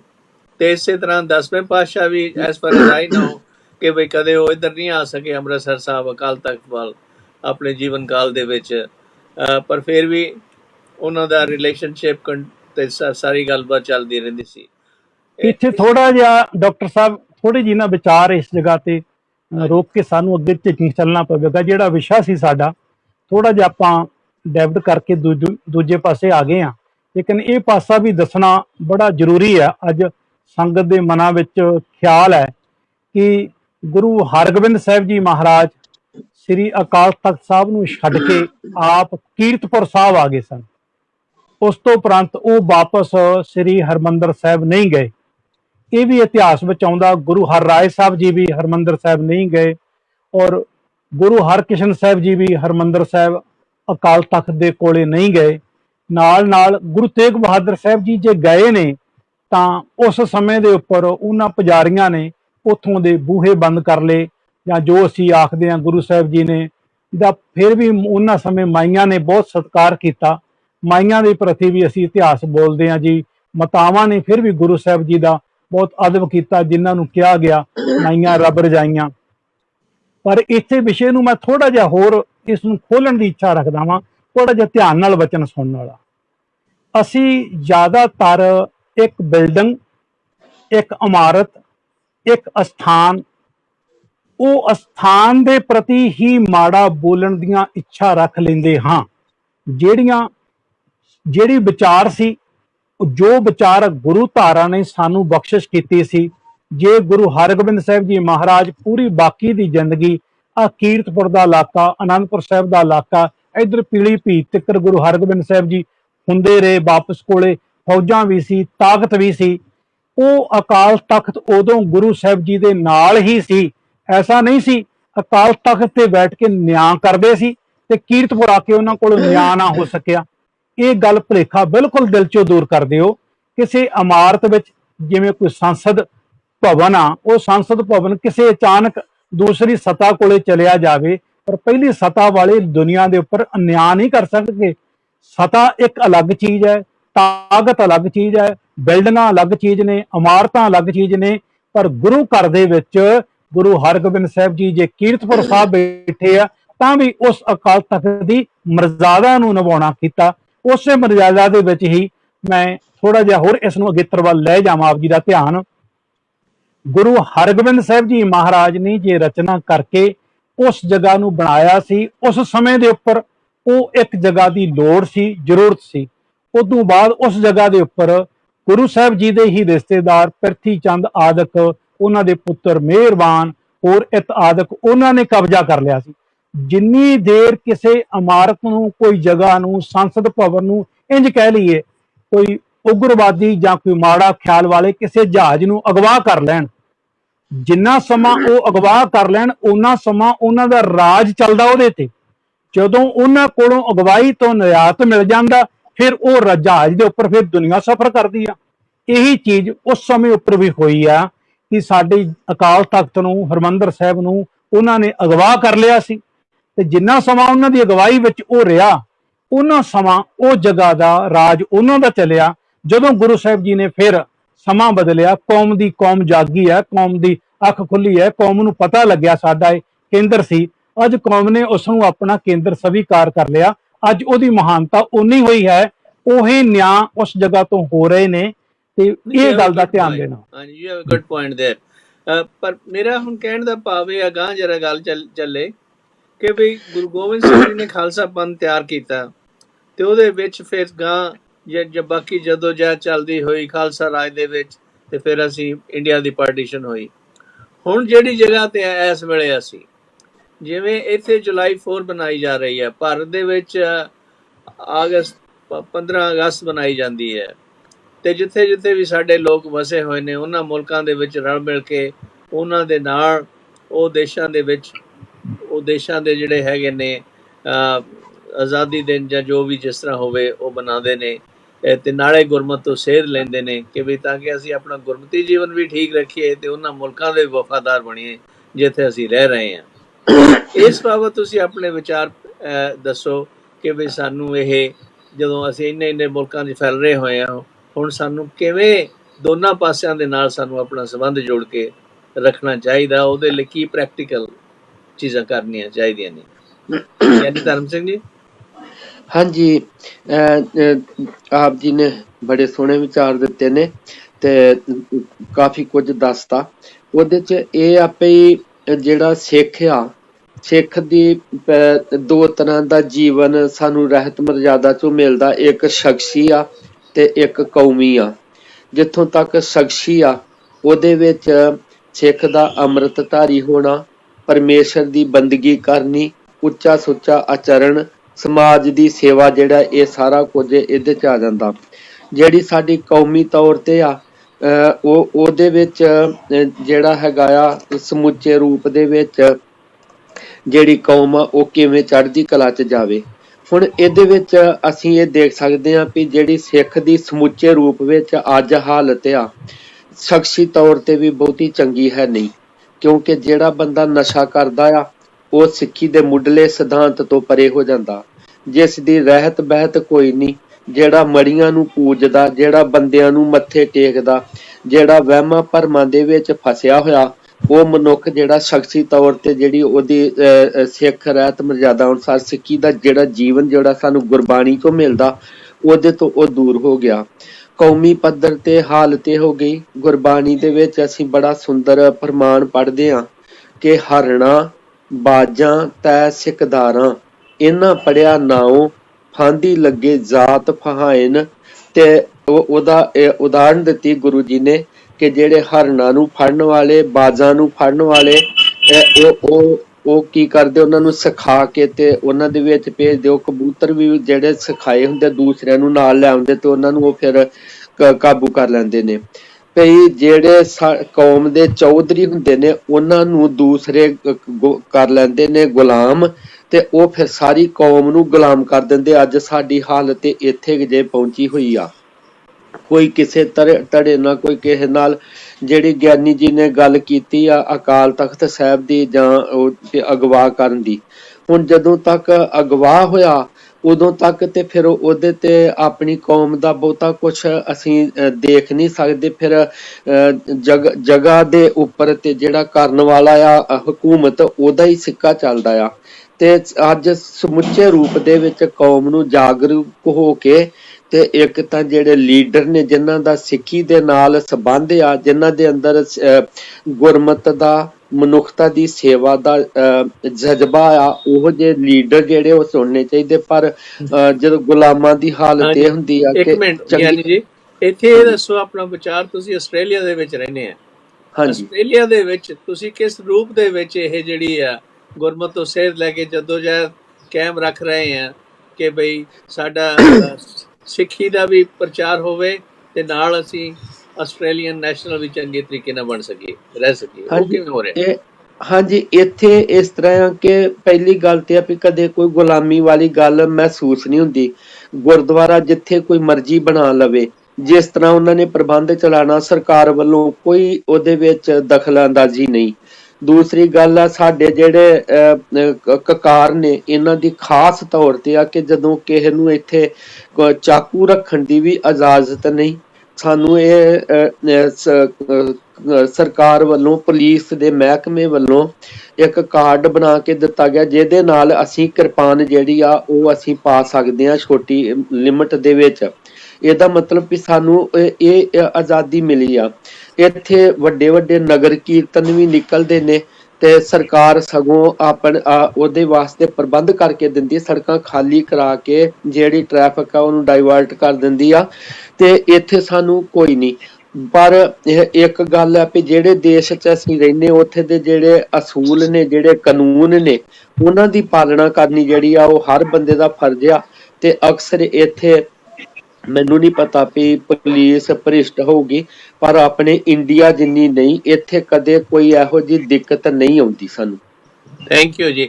ਆਪਣੇ ਹੋਰ ਸੱਜਣ ਆ ਰਹੇ ਨੇ, ਆਪਣੀ ਇੰਟਰੋਡਕਸ਼ਨ ਦਿਓ ਜੀ। ਵਾਹਿਗੁਰੂ ਜੀ ਕਾ ਖਾਲਸਾ, ਵਾਹਿਗੁਰੂ ਫਤਿਹ। ਤੁਹਾਡਾ ਨਾਮ? ਵਾਹਿਗੁਰੂ ਜੀ ਕੀ ਫਤਿਹ। ਭਾਈ ਸਾਹਿਬ ਤੁਹਾਡਾ ਨਾਮ? ਤੁਹਾਨੂੰ ਆਵਾਜ਼ ਸੁਣ ਰਹੀ ਹੈ ਮੇਰੀ ਭਾਈ ਸਾਹਿਬ? ਅੱਛਾ, ਇਹਨਾਂ ਨੂੰ ਆਵਾਜ਼ ਨਹੀਂ ਸੁਣ ਰਹੀ। ਹੈਲੋ, ਹਾਂਜੀ ਹਾਂਜੀ, ਤੁਹਾਨੂੰ ਆਵਾਜ਼ ਸੁਣ ਰਹੀ ਮੇਰੀ? ਹਾਂਜੀ ਹਾਂਜੀ। ਮੇਰਾ ਨਾਮ ਡਾਕਟਰ ਕਿਰਪਾਲ ਸਿੰਘ ਹੈ। ਤੁਸੀਂ ਆਪਣੀ ਇੰਟਰੋਡਕਸ਼ਨ ਦਿਓ। ਹਾਂਜੀ, ਮੈਂ ਭਾਈ ਜਗਮੇਲ ਸਿੰਘ ਸ਼ਾਜਲਾ, ਇੰਡੀਆ ਤੋਂ, ਪ੍ਰੈਜ਼ੀਡੈਂਟ ਆਲ ਇੰਡੀਆ ਗ੍ਰੰਥੀ ਰਾਗੀ ਪ੍ਰਚਾਰਕ ਸਿੰਘ ਸਭਾ ਬੋਲ ਰਹੇ ਹਾਂ ਜੀ। ਵੈਲਕਮ ਜੀ, ਬੜੀ ਖੁਸ਼ੀ ਹੈ ਤੁਹਾਡੇ ਦਰਸ਼ਨ ਕਰਕੇ। ਅਸੀਂ ਇੱਥੇ ਗੱਲ ਕਰ ਰਹੇ ਹਾਂ ਆਜ਼ਾਦੀ ਦਾ ਕਨਸੈਪਟ ਗੁਰਮਤ ਅਨੁਸਾਰ ਕੀ ਹੈ ਜੀ, ਤੇ ਉਸ ਨੂੰ ਅਸੀਂ ਕਿਸ ਤਰ੍ਹਾਂ ਗੁਰਮਤ ਤੋਂ ਇਸ਼ਾਰਾ ਲੈ ਕੇ, ਸੂਝ ਲੈ ਕੇ ਜਿਹੜੇ ਜਿਹੜੇ ਮੁਲਕਾਂ ਦੇ ਵਿੱਚ ਰਹਿ ਰਹੇ ਆ ਉਹਨਾਂ ਦੇ ਨਾਲ ਕਿਵੇਂ ਰਲ ਮਿਲ ਕੇ ਰਹਿ ਸਕੀਏ, ਇਹ ਸਾਡੀ ਗੱਲਬਾਤ ਚੱਲ ਰਹੀ ਹੈ। ਤੇ ਇਹਦੇ ਬਾਬਤ ਤੁਸੀਂ ਵੀ ਆਪਣੇ ਵਿਚਾਰ ਦੱਸਣੇ। ਪਹਿਲਾਂ ਗਿਆਨੀ ਬੇਅੰਤ ਸਿੰਘ ਉਹਨਾਂ ਨੂੰ ਗੱਲ ਕਰਨ ਦਿਓ। ਗਿਆਨੀ ਬੇਅੰਤ ਸਿੰਘ ਜੀ, ਤੁਹਾਡੇ ਕੀ ਵਿਚਾਰ ਨੇ ਇਸ ਵਿਸ਼ੇ ਤੇ? ਹਾਂਜੀ, ਮੈਂ ਉਸੇ ਵਿਚਾਰ ਨੂੰ ਹੋਰ ਅਗੇਤਰ ਵੱਲ ਤੋਰਨ ਦੀ ਇੱਛਾ ਰੱਖਦਾ ਹਾਂ। ਜੋ ਵਿਚਾਰਾਂ ਪਿੱਛੋਂ ਸਾਡੀਆਂ ਤੁਰੀਆਂ ਆ ਰਹੀਆਂ ਨੇ, ਉਹਨਾਂ ਵਿਚਾਰਾਂ ਵਿੱਚ ਸਾਡੇ ਦਸੇ ਹੀ ਪਾਤਸ਼ਾਹ ਨੇ ਮਨੁੱਖਤਾ ਨੂੰ ਆਜ਼ਾਦ ਰੱਖਣ ਵਾਸਤੇ ਹੀ ਸਾਰੇ ਅਸੂਲ ਬਣਾਏ।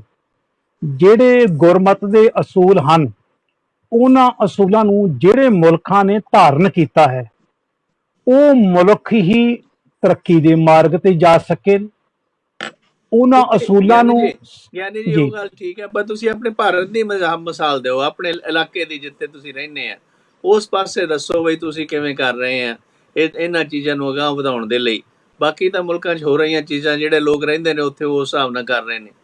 ਤੁਹਾਡੇ ਇਲਾਕੇ ਜਿੱਥੇ ਤੁਸੀਂ ਰਹਿੰਦੇ ਆ ਉੱਥੇ ਜੀ ਕਿਸ ਤਰੀਕੇ ਦੇ ਨਾਲ ਤੁਸੀਂ ਇਹ ਚੀਜ਼ਾਂ ਨੂੰ ਅਮਲ ਵਿੱਚ ਲਿਆ ਕੇ ਲੋਕ ਭਲਾਈ ਦਾ ਕੰਮ ਕਰ ਰਹੇ ਆ? ਸਾਡੇ ਹਿੰਦੁਸਤਾਨ ਦੇ ਵਿੱਚ ਵੀ ਅਸੀਂ ਬਹੁਤ ਧਿਆਨ ਨਾਲ ਵੇਖਦੇ ਹਾਂ, ਇੱਥੇ ਵੀ ਕੌਮ ਸਾਡੀ ਬਹੁਤ ਚੰਗੇ ਰੂਪ 'ਚ ਜਾਗੀ ਹੋਈ ਆ। ਪਰ ਕੁਝ ਕੁ ਲੋਕ, ਜਿਵੇਂ ਗਿਆਨੀ ਧਰਮ ਸਿੰਘ ਜੀ ਉਹਨਾਂ ਨੇ ਵੀ ਆਪ ਜੀ ਨਾਲ ਬਚਨ ਦੀ ਸਾਂਝ ਪਾਈ ਆ, ਕੁਝ ਕੁ ਲੋਕ ਉਸ ਦੇ ਉੱਪਰ ਰਾਜ ਸਤਾ ਲੈ ਕੇ, ਤਾਕਤ ਲੈ ਕੇ ਉਹਦਾ ਗਲਤ ਵੀ ਨਜਾਇਜ਼ ਫਾਇਦਾ ਉਠਾਉਂਦੇ ਹਨ। ਪਰ ਫਿਰ ਵੀ ਸਾਡੀ ਕੌਮ ਇੰਨੀਆਂ ਸੱਟਾਂ, ਇੰਨੇ ਮਾੜੇ ਹਾਲਾਤਾਂ ਵੀ ਦੀ ਗੁਜ਼ਰਦੀ ਹੋਈ ਵੀ ਅੱਜ ਪੰਜਾਬ ਦੇ ਅੰਦਰ ਵੀ ਬਹੁਤ ਸਾਰੇ ਵੀਰ ਨੇ ਜੋ ਆਪਣੇ ਆਪ ਦੇ ਵਿੱਚ ਇੱਕ ਨਵਾਂ ਰਾਹ, ਨਵਾਂ ਮਾਰਗ ਦੇਖ ਕੇ, ਜਿਵੇਂ ਹੁਣੇ ਹੀ ਦਵਾਈਆਂ ਦਾ ਵੀ ਇੱਕ ਮੋਦੀਖਾਨਾ ਖੋਲ੍ਹਿਆ ਗਿਆ, ਰਾਸ਼ਨ ਦਾ ਵੀ ਮੋਦੀਖਾਨਾ ਖੋਲ੍ਹਿਆ ਗਿਆ, ਗੁਰੂ ਨਾਨਕ ਦੇ ਸਿਧਾਂਤਾਂ ਨੂੰ ਕਰੋਨਾ ਦੇ ਵਿੱਚ ਵੀ ਆ ਕੇ ਗਰੀਬ ਲੋਕਾਂ ਦੀ ਮਦਦ ਕੀਤੀ ਗਈ, ਲੰਗਰ ਲਾਏ ਗਏ, ਹੋਰ ਵੀ ਕਈ ਤਰ੍ਹਾਂ ਦੀਆਂ ਮਦਦਾਂ ਦਿੱਤੀਆਂ ਗਈਆਂ ਲੋਕਾਂ ਨੂੰ। ਹਰ ਤਰ੍ਹਾਂ ਦੇ ਨਾਲ ਇੱਕ ਗੁਰੂ ਨਾਨਕ ਦਾ ਜੋ ਫਲਸਫਾ ਸਾਡੇ ਝੋਲੀ ਵਿੱਚ ਗੁਰੂ ਸਾਹਿਬ ਨੇ ਪਾਇਆ ਸੀ, ਉਹ ਫਲਸਫੇ ਦੇ ਝੰਡੇ ਨੂੰ ਉੱਚਾ ਲਹਿਰਾ ਰਹੇ ਨੇ। ਪਰ ਹੁੰਦਾ ਜ਼ਰੂਰ ਹੈ, ਸਾਡੇ ਮੁਲਕ ਵਿੱਚ ਕਰਪਸ਼ਨ ਬਹੁਤ ਜ਼ਿਆਦਾ ਹੋਣ ਕਰਕੇ ਸਾਡੇ ਮੁਲਕ ਵਿੱਚ ਸਰਕਾਰਾਂ ਵੀ ਭ੍ਰਿਸ਼ਟੀਆਂ ਹੁੰਦੀਆਂ ਨੇ। ਸਾਡੇ ਮੁਲਕ ਦੇ ਵਿੱਚ ਹੋਰ ਵੀ ਬੜਾ ਕੁਝ, ਧਰਮ ਦੇ ਵਿੱਚ ਵੀ ਅਸੀਂ ਬਹੁਤ ਸਾਰੇ ਇਸ ਤਰ੍ਹਾਂ ਦੇ ਲੋਕ ਨੇ ਜਿਹੜੇ ਧਰਮ ਵਿੱਚ ਰਹਿੰਦਿਆਂ ਹੋਇਆਂ ਵੀ ਧਰਮ ਨੂੰ ਲਾਕ ਹੀ ਲਾ ਰਹੇ ਨੇ, ਧਰਮ ਨੂੰ ਸਾਡੇ ਨੂੰ ਥੱਲੇ ਹੀ ਲਿਜਾ ਰਹੇ ਨੇ। ਐਸੇ ਲੋਕ ਵੀ ਹੁੰਦੇ ਨੇ, ਪਰ ਮੈਂ ਆਸ਼ਾਵਾਦੀ ਹਾਂ ਯਾਨੀ ਜੀ। ਜਿਵੇਂ ਤੁਹਾਡੀ ਗੱਲ ਵਿਚਾਲੇ ਆ, ਜਿਵੇਂ ਜੀ। ਹੁਣ ਸਾਡੇ ਜਿਹੜੇ ਲੋਕ ਬਹੁਤ ਸੇਵਾ ਕਰ ਰਹੇ ਨੇ, ਜਿਵੇਂ ਤੁਸੀਂ ਦੱਸਿਆ, ਮਿਸਾਲਾਂ ਦਿੱਤੀਆਂ ਨੇ, ਜੀ ਪਰ ਨਾਲ ਇਹ ਵੀ ਆਵਾਜ਼ ਆਉਂਦੀ ਰਹਿੰਦੀ ਆ ਕਿ ਜਿਹੜੇ ਗ੍ਰੰਥੀ ਨੇ ਸਾਡੇ ਸਮਾਜ ਦੇ, ਉਹ ਕਹਿ ਰਹੇ ਨੇ ਸਾਡੀ ਜਿੰਨੀ ਬੁਰੀ ਹਾਲਤ ਆ ਉਹਦੀ ਸਾਡੀ ਕੋਈ ਸੁਣਦਾ ਹੀ ਨਹੀਂ ਹੈ। ਲੋਕਾਂ ਨੂੰ ਬਥੇਰੀ ਹਵਾਬਾਜ਼ੀ ਕੀਤੀ ਜਾਂਦੀ ਆ, ਪਰ ਸਾਨੂੰ ਕੋਈ ਪਛਾਣਦਾ ਹੀ ਨਹੀਂ ਸਾਡੀਆਂ ਲੋੜਾਂ ਨੂੰ। ਉਹਦੇ ਬਾਬਤ ਕੀ ਵਿਚਾਰ ਤੁਹਾਡਾ? ਇੱਥੇ ਮੇਰੀ ਜਦੋਂ ਸਾਡੀ ਗ੍ਰੰਥੀ, ਰਾਗੀ, ਪ੍ਰਚਾਰਕ ਸ਼੍ਰੇਣੀ ਦੀ ਗੱਲ ਆ ਜਾਂਦੀ ਹੈ, ਜ਼ਰੂਰ ਇਸ ਗੱਲ ਦੇ ਉੱਪਰ ਮੈਂ ਥੋੜਾ ਜਿਹਾ ਇਹਦੇ ਖਿਲਾਫ ਹਾਂ। ਸੌਰੀ, ਮੈਨੂੰ ਮਾਫ ਕਰ ਦੇਣਾ, ਮੈਂ ਥੋੜੀ ਇਸ ਗੱਲ ਤੋਂ ਦੂਰ ਹਟਵੀਂ ਗੱਲ ਕਰਨ ਦੀ ਇੱਛਾ ਰੱਖਦਾ ਹਾਂ। ਰੌਲਾ ਪਾਉਣਾ, ਕਹਿਣਾ, ਟੀਵੀਆਂ ਤੇ ਬੋਲਣਾ, ਚੈਨਲਾਂ ਤੇ ਕਹਿਣਾ ਵੀ ਸਾਡੇ ਗ੍ਰੰਥੀ ਭਾਈ, ਰਾਗੀ ਬਹੁਤ ਪਰੇਸ਼ਾਨ ਨੇ, ਬਹੁਤ ਦੁਖੀ ਨੇ, ਉਹਨਾਂ ਦੀ ਰੋਟੀ ਨਹੀਂ ਚੱਲਦੀ, ਰੋਟੀ ਨਹੀਂ ਚੱਲਦੀ, ਉਹ ਬੋਲੀਆਂ ਔਖੇ ਤੁਰ ਰਹੇ ਨੇ। ਪਰ ਮੇਰਾ ਇੱਕ ਜ਼ਿੰਦਗੀ ਦਾ ਆਪਣਾ ਅਕੀਦਾ, ਮੈਨੂੰ ਇੰਨਾ ਸਮਾਂ, ਅੱਜ ਮੇਰੀ 65 ਸਾਲ ਦੀ ਉਮਰ ਹੋ ਗਈ ਹੈ, ਮੈਂ 25-26 ਕਿਤਾਬਾਂ ਲਿਖੀਆਂ ਨੇ, ਇਤਿਹਾਸ ਦੇ ਵੀ ਕੋਲੇ ਜਾਣ ਦਾ ਮੈਨੂੰ ਮੌਕਾ ਲੱਗਿਆ। ਜੋ ਵੀ ਮਨੁੱਖ ਗੁਰੂ ਗ੍ਰੰਥ ਸਾਹਿਬ ਜੀ ਦੀ ਛਤਰ ਛਾਇਆ ਹੇਠ ਆ ਜਾਵੇ, ਜੋ ਵੀ ਮਨੁੱਖ ਗੁਰੂ ਗ੍ਰੰਥ ਸਾਹਿਬ ਜੀ ਦੀ ਛਤਰ ਛਾਇਆ ਹੇਠ ਆ ਜਾਵੇ ਔਰ ਆਪਣੇ ਅਕੀਦੇ ਨਾਲ ਗੁਰੂ ਗ੍ਰੰਥ ਸਾਹਿਬ ਜੀ ਮਹਾਰਾਜ ਨੂੰ ਮੰਨੇ, ਪਿਆਰ ਕਰੇ, ਗੁਰਬਾਣੀ ਨਾਲ, ਗੁਰ ਇਤਿਹਾਸ ਨਾਲ, ਉਹ ਕਦੇ ਜ਼ਿੰਦਗੀ 'ਚ ਭੁੱਖਾ ਨਹੀਂ ਮਰ ਸਕਦਾ। ਹੁੰਦਾ ਕੀ ਹੈ, ਅਸੀਂ ਸਵਾਰਥੀ ਲੋਕਾਂ ਦੀਆਂ ਕਸ਼ਾਮਤਾਂ ਕਰਨ ਲੱਗ ਪੈਂਦੇ ਹਾਂ, ਪ੍ਰਧਾਨਾਂ ਦੀਆਂ, ਸੈਕਟਰੀਆਂ ਦੀਆਂ, ਉਹਨਾਂ ਨੂੰ ਖੁਸ਼ ਕਰਨ ਦਾ ਯਤਨ ਕਰਦੇ ਹਾਂ। ਸੰਗਤਾਂ ਵਿੱਚ ਜਿਹੜੇ ਅਮੀਰ ਮਨੁੱਖ ਨੇ ਉਹਨਾਂ ਨੂੰ ਖੁਸ਼ ਕਰਨ ਦਾ ਯਤਨ ਕਰਦੇ ਆ, ਗੁਰੂ ਨੂੰ ਖੁਸ਼ ਕਰਨ ਦਾ ਯਤਨ ਨਹੀਂ ਕਰਦੇ। ਜਿਸ ਦਿਨ ਕੋਈ ਵੀ ਗ੍ਰੰਥੀ ਗੁਰੂ ਨੂੰ ਖੁਸ਼ ਕਰੇਗਾ, ਉਹਦੇ ਘਰੇ ਕੋਈ ਘਾਟਾ ਨਹੀਂ ਰਹੇਗਾ, ਕਿਸੇ ਚੀਜ਼ ਦੀ ਤੋਟ ਨਹੀਂ ਰਹੇਗੀ, ਘਾਟ ਨਹੀਂ ਰਹੇਗੀ। Thank you. Let me ask, ਇੱਥੇ ਜਿਹੜੇ ਗ੍ਰੰਥੀ ਸਭਾ ਦੇ ਮੁੱਖ ਨੇ, ਉਹਨਾਂ ਦਾ ਕੀ ਵਿਚਾਰ ਇਸ ਬਾਬਤ?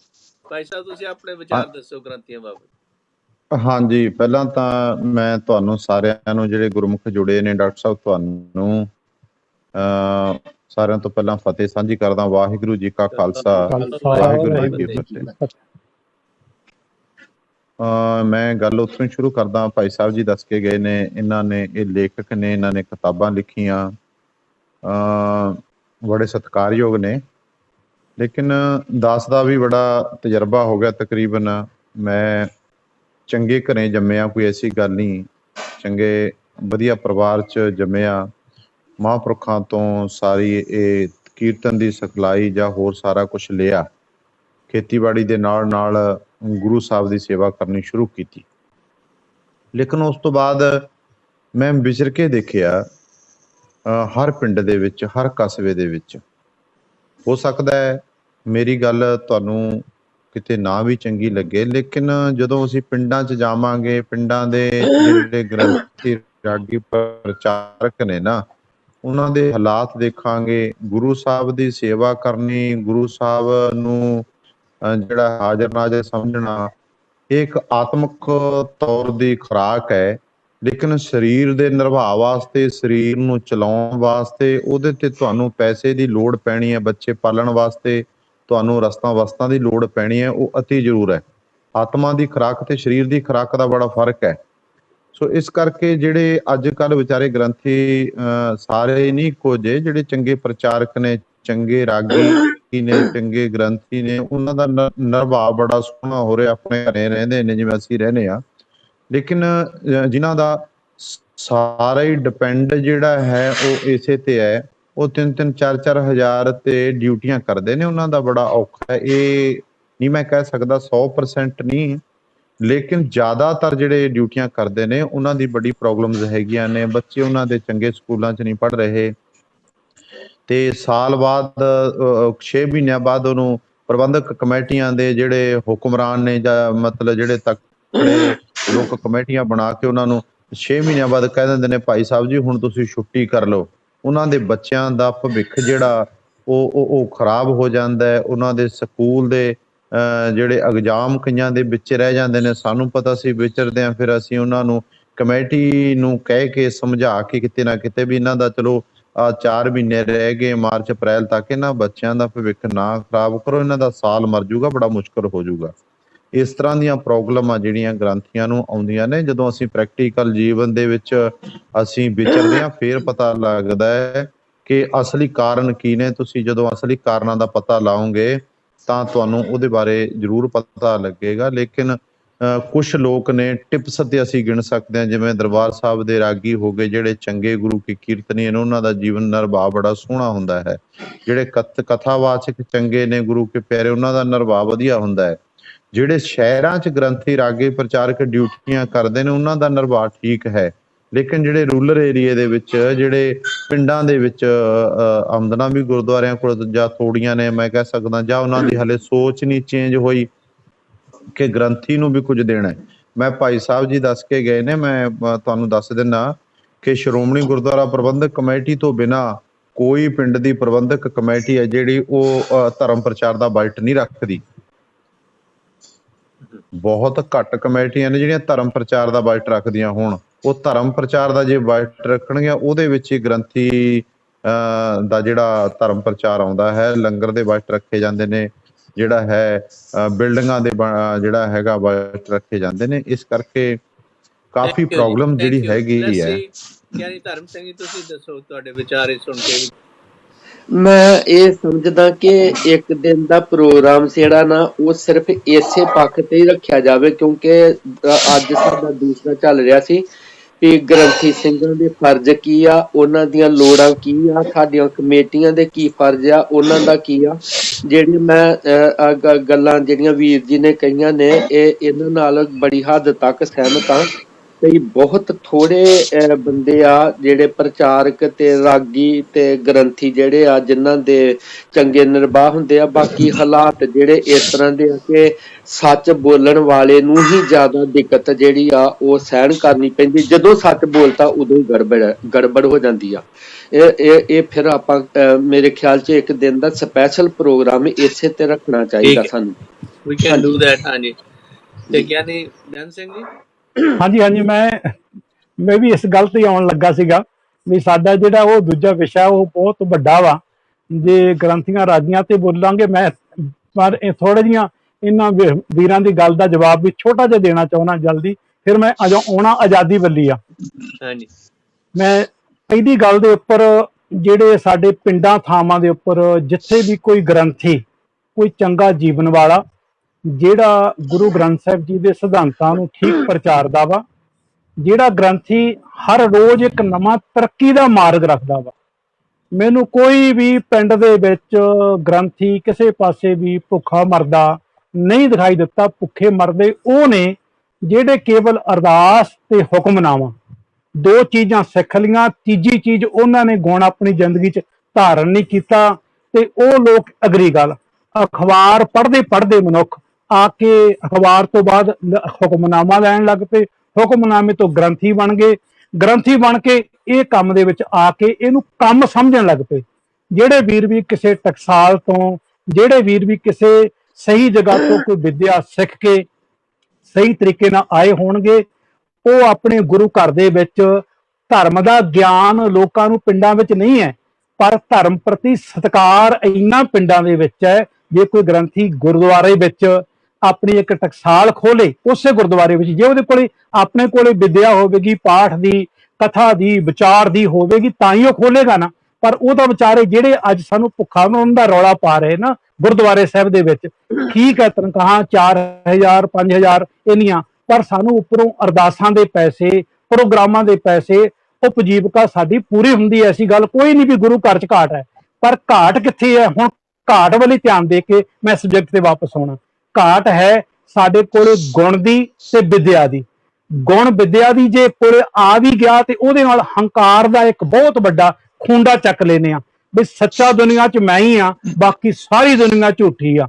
ਇਹ ਵੀ ਇੱਕ ਖੂੰਡਾ ਚੱਕ ਕੇ ਜਦੋਂ ਮਾਰਦੇ ਨੇ, ਉਦੋਂ ਹੀ ਪ੍ਰਬੰਧਕਾਂ ਦੇ ਹੱਥ ਖੜੇ ਹੁੰਦੇ ਆ, ਉਦੋਂ ਹੀ ਪ੍ਰਬੰਧਕ ਜਵਾਬ ਦਿੰਦੇ ਆ। ਜੇ ਕੋਈ ਨਿਮਰਤਾ ਨਾਲ, ਪਿਆਰ ਨਾਲ ਬੱਚਿਆਂ ਨੂੰ ਪੜ੍ਹਾਵੇ, ਪਿੰਡ ਦੇ ਵਿੱਚ ਸਾਰੇ ਪਾਸੇ ਲਿਸਟਾਂ ਬਣਾਵੇ। ਵਿਦੇਸ਼ਾਂ ਦੇ ਲੋਕਾਂ ਵਾਲੇ ਵੱਲੋਂ ਪਿੰਡਾਂ ਨੂੰ ਅੱਜ ਦੇ ਸਮੇਂ 'ਚ ਮੰਗ ਰਹੇ ਨੇ ਵੀ ਸਾਨੂੰ ਕੋਈ ਇਹੋ ਜਿਹਾ ਗ੍ਰੰਥੀ ਦੇਵੋ ਜਿਹੜਾ ਗੁਰੂ ਗ੍ਰੰਥ ਸਾਹਿਬ ਜੀ ਦੀ ਕਥਾ ਵੀ ਕਰ ਸਕਦਾ ਹੋਵੇ, ਗੁਰਮਤਿ ਦੀਆਂ ਸਿਹਤਾਂ ਵੀ ਠੀਕ ਆਉਂਦੀਆਂ ਹੋਣ, ਕਿਸੇ ਕਰਮਕਾਂਡੀ ਕਾਂਡਾਂ ਤੋਂ ਬਚਿਆ ਹੋਵੇ, ਤੇ ਸਾਡੇ ਪਿੰਡ ਦੇ ਗੁਰਦੁਆਰੇ ਨੂੰ ਠੀਕ ਤਰੀਕੇ ਨਾਲ ਸੰਭਾਲ ਸਕੇ। ਤਨਖਾਹ ਦੇਣ ਨੂੰ ਤਿਆਰ ਆ, ਪਰ ਜਿੰਨੇ ਉਹਨਾਂ ਨੇ ਪੈਮਾਨੇ ਰੱਖੇ ਆ, ਉਹਨਾਂ ਪੈਮਾਨਿਆਂ ਦੇ ਉਹਨਾਂ ਉੱਚਾ ਗ੍ਰੰਥੀ ਨਹੀਂ ਲੱਭਦਾ ਗਾ। ਇਹ ਵੀ ਨਾਲ ਮੁਸ਼ਕਲ ਹੈ।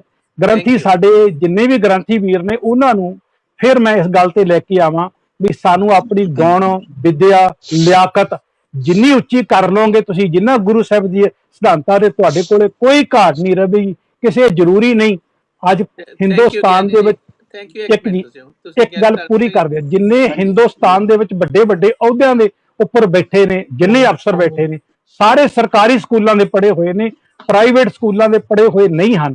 ਪਰ ਸਾਡੀ ਇੱਕ ਧਾਰਾ ਵਾ ਵੀ ਜੇ ਕੋਈ ਅਮੀਰ ਮਨੁੱਖ ਦਾ ਬੱਚਾ ਕਿਸੇ ਵਧੀਆ ਸਕੂਲ 'ਚ ਪੜ੍ਹ ਰਿਹਾ, ਮੇਰਾ ਬੱਚਾ ਵੀ ਉੱਥੇ ਜਾ ਕੇ ਪੜ੍ਹੇ, ਭਾਵੇਂ ਮੇਰੇ ਕੋਲ ਹੈਸੀਅਤ ਹੋਵੇ ਨਾ ਹੋਵੇ। ਪਰ ਸਰਕਾਰੀ ਸਕੂਲਾਂ ਵਿੱਚ ਵੀ ਬਹੁਤ ਵਧੀਆ ਵਿਦਿਆ ਦਿੱਤੀ ਜਾਂਦੀ ਆ। ਜੇ ਕੋਈ ਪੜ੍ਹਾਉਣਾ ਚਾਹੇ ਤਾਂ ਠੀਕ ਪੜ੍ਹਾ ਸਕਦਾ। Thank you. We need to move on. ਹਾਂਜੀ ਗਿਆਨ ਧਰਮ ਸਿੰਘ ਤੁਸੀਂ। ਹਾਂਜੀ ਗਿਆਨ ਜੀ, ਮੈਂ ਫਿਰ ਬੇਨਤੀ ਕਰਦਾ ਵੀ ਇਹ ਪ੍ਰੋਗਰਾਮ ਆਪਾਂ ਫਿਰ ਕਿਸੇ ਦਿਨ ਨਾ ਇਹਦਾ ਸਪੈਸ਼ਲ ਰੱਖਾਂਗੇ। ਤੇ ਆਜ਼ਾਦੀ ਤੇ ਰੱਖਿਆ ਜਾਵੇ ਵੀ ਜਿਹੜੀ ਗੁਲਾਮੀ ਦੀ ਗੱਲ ਤੇ ਆਜ਼ਾਦੀ ਦੀ ਗੱਲ ਆ, ਉਹਦੇ ਵਿੱਚ ਇੱਕ ਗੁਲਾਮੀ ਤੇ ਹੈਗੀ ਆ ਜਿਹੜੀ ਸਰਕਾਰਾਂ ਵੱਲੋਂ ਹੁੰਦੀ ਆ। ਉਹਦੇ ਵਿੱਚ ਜਦੋਂ ਕਿਸੇ ਦੇ ਧਰਮ ਦੇ ਵਿੱਚ ਜਾਂ ਕੋਈ ਹੋਰ ਦਿੱਤੇ ਜਾਂਦੇ ਆ ਦਖਲਅੰਦਾਜ਼ੀਆਂ, ਧੱਕੇਸ਼ਾਹੀਆਂ ਹੁੰਦੀਆਂ ਨੇ। ਇੱਕ ਤਾਂ ਉਹ ਆ ਜੀਵਨ ਨੂੰ ਹੀ ਲੁੱਟ ਖਸੁੱਟ ਕਰ ਲੈਣੀ ਪ੍ਰਜਾ ਦੀ ਕਮਾਈ ਦੀ। ਦੂਸਰੀ ਗੱਲ ਜਿਹੜੀ ਆ, ਜਿਹੜੇ ਬਹੁਤੇ ਲੋਕ ਅਸੀਂ, ਮੈਂ ਖਾਸ ਕਰਕੇ ਇੰਡੀਆ ਦੀ ਗੱਲ ਹੀ ਕਰਦਾ ਹੁਣ, ਕਿਉਂਕਿ ਸਾਡਾ ਉੱਥੇ ਅਸੀਂ ਜੰਮੇ ਪਲੇ ਤੇ ਉੱਥੇ ਨਾਲ ਸਾਡਾ ਜ਼ਿਆਦਾ ਵਾਹ ਵਾਸਤਾ ਪੈਂਦਾ। ਬਾਹਰ ਸਾਨੂੰ ਕੋਈ ਬਹੁਤੀ ਦਿੱਕਤ ਨਹੀਂ ਆਉਂਦੀ। ਇੱਥੇ ਕਿਹੜਾ ਦਲਿਤ ਆ ਤੇ ਕਿਹੜਾ ਜਾਤ ਪਾਤ ਦਾ ਕੋਈ ਚੱਕਰ ਹੀ ਹੈ ਨਹੀਂ। ਇੱਥੇ ਬੀਬੀਆਂ ਨੂੰ ਤੇ ਬੰਦਿਆਂ ਨੂੰ ਸਾਰਿਆਂ ਨੂੰ ਇੱਕੋ ਜਿਹੇ ਅਧਿਕਾਰ ਨੇ।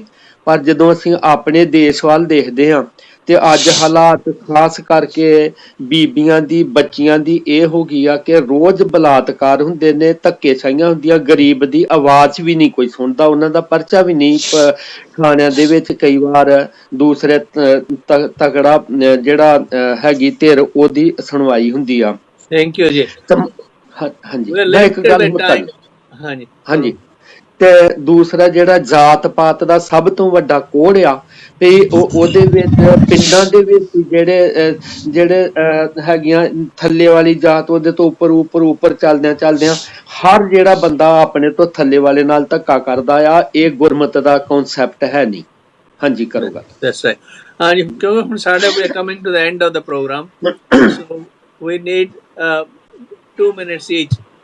ਕੀ ਤੁਸੀਂ ਉਪਦੇਸ਼ ਦੇਵੋਗੇ, ਸੁਨੇਹਾ ਦੇਵੋਗੇ ਸੰਗਤ ਨੂੰ ਜਿਹੜੀ ਬਾਹਰ ਵਸੀ ਹੋਈ ਆ, ਕਿ ਗੁਰਮਤ ਤੋਂ ਸੇਧ ਲੈ ਕੇ ਉਹ ਕਿਵੇਂ ਆਪੋ ਆਪਣੇ ਮੁਲਕਾਂ ਦੇ ਚੰਗੇ ਸ਼ਹਿਰੀ ਬਣ ਸਕਣ, ਤੇ ਨਾਲੇ ਚੰਗੇ ਸ਼ਹਿਰੀ ਬਣਨ ਦੇ ਨਾਲ ਉਹਨਾਂ ਦੇ ਜਿਹੜੇ ਹੈਗੇ ਨੇ ਸੋਸ਼ਲ ਤੇ ਪੋਲੀਟੀਕਲ ਅਫੇਅਰਸ ਜਿਹੜੇ ਨੇ ਉਹਨਾਂ ਦੇ ਵਿੱਚ ਦਬ ਕੇ ਹਿੱਸਾ ਪਾਉਣ, ਤਾਂ ਕਿ ਅਸੀਂ ਸਿਰਫ ਘਰ ਦੀ ਬਿੱਲੀ ਘਰੇ ਹੀ ਉਵੇਂ ਨਾ ਹੋਵੇ, ਅਸੀਂ ਸਾਰੇ ਜਿਹੜੀ ਸੁਸਾਇਟੀ ਆ ਉਹਦਾ ਹਿੱਸਾ ਬਣ ਸਕੀਏ।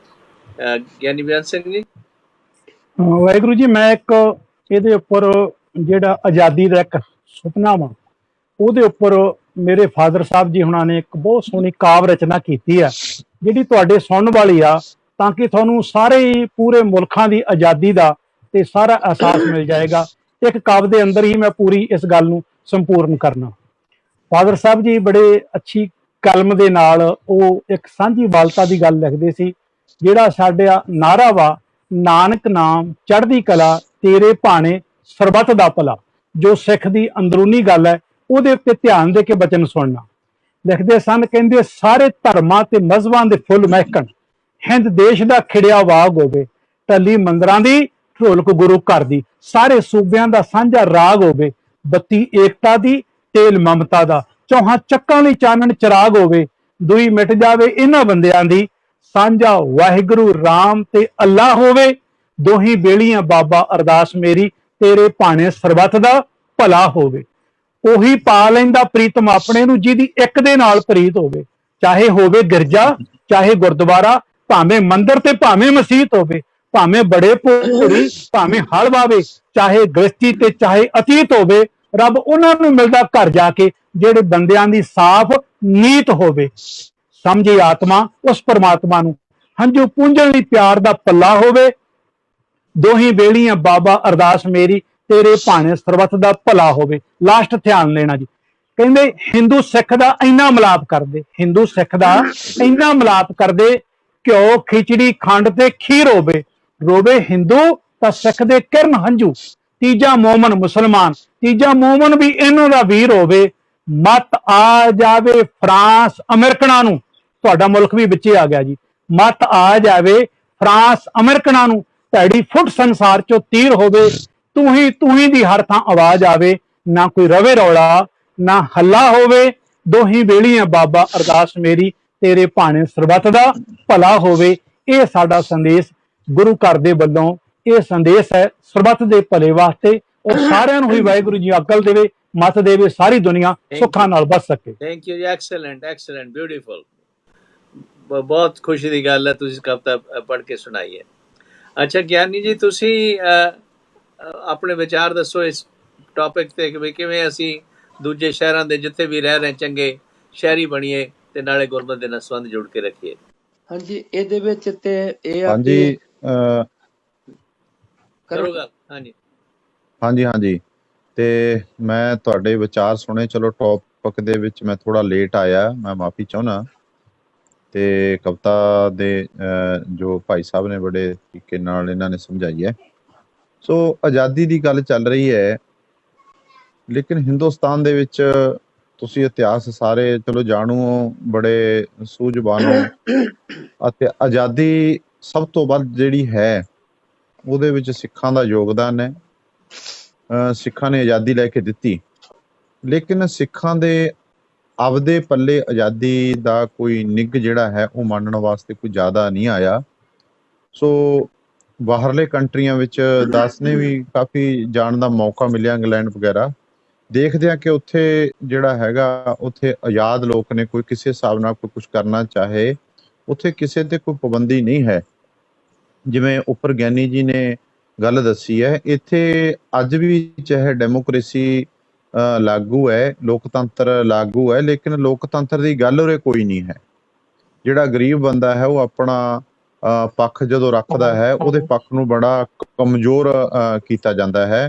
ਹੁਕਮਰਾਨ ਜਿਹੜੇ ਲੋਕ ਨੇ ਉਹਦੇ ਪੱਖ ਨੂੰ ਬੜਾ ਕਮਜ਼ੋਰ ਕਰ ਦਿੰਦੇ ਨੇ। ਉਹ ਜਿਹੜਾ ਉਹਦਾ ਪੱਖ ਹੁੰਦਾ ਬੜਾ ਮਜ਼ਬੂਤ ਹੁੰਦਾ, ਲੇਕਿਨ ਉਹਨੂੰ ਉਨੀ ਮਜ਼ਬੂਤੀ ਨਾਲ ਦੇਖਿਆ ਨਹੀਂ ਜਾਂਦਾ। ਕੱਲ ਇੱਕ ਬੱਚੇ ਨੇ ਸੁਸਾਈਡ ਕੀਤਾ ਹੈ, ਤੁਹਾਡੇ ਧਿਆਨ ਚ ਹੋਣਾ, ਉਹਦੇ ਦਸਤਾਰ ਬੰਨੀ ਹੋਈ ਹੈ, ਉਹਨੇ ਸੁਸਾਈਡ ਕੀਤਾ। ਉਹਨੇ ਸਾਰਾ ਆਪਣੇ ਉਹਦੇ ਵਿੱਚ ਦੀ ਉਹਨੇ ਜਿਹੜਾ ਹੈਗਾ ਆਪਣੀ ਸਪੀਚ ਵਿੱਚ ਦੱਸਿਆ ਹੈ ਕਿ ਕਿਵੇਂ ਜਿਹੜਾ ਹੈ ਮੇਰੀ ਗੱਲ ਨਹੀਂ ਸੁਣੀਗੀ, ਇਸ ਕਰਕੇ ਮੈਂ ਸੁਸਾਈਡ ਕਰਦਾ। ਇਹ ਨਿੱਤ ਦਿਨ ਦਿਹਾੜੇ ਇਸ ਤਰ੍ਹਾਂ ਦਾ ਹੋ ਰਿਹਾ ਹੈ।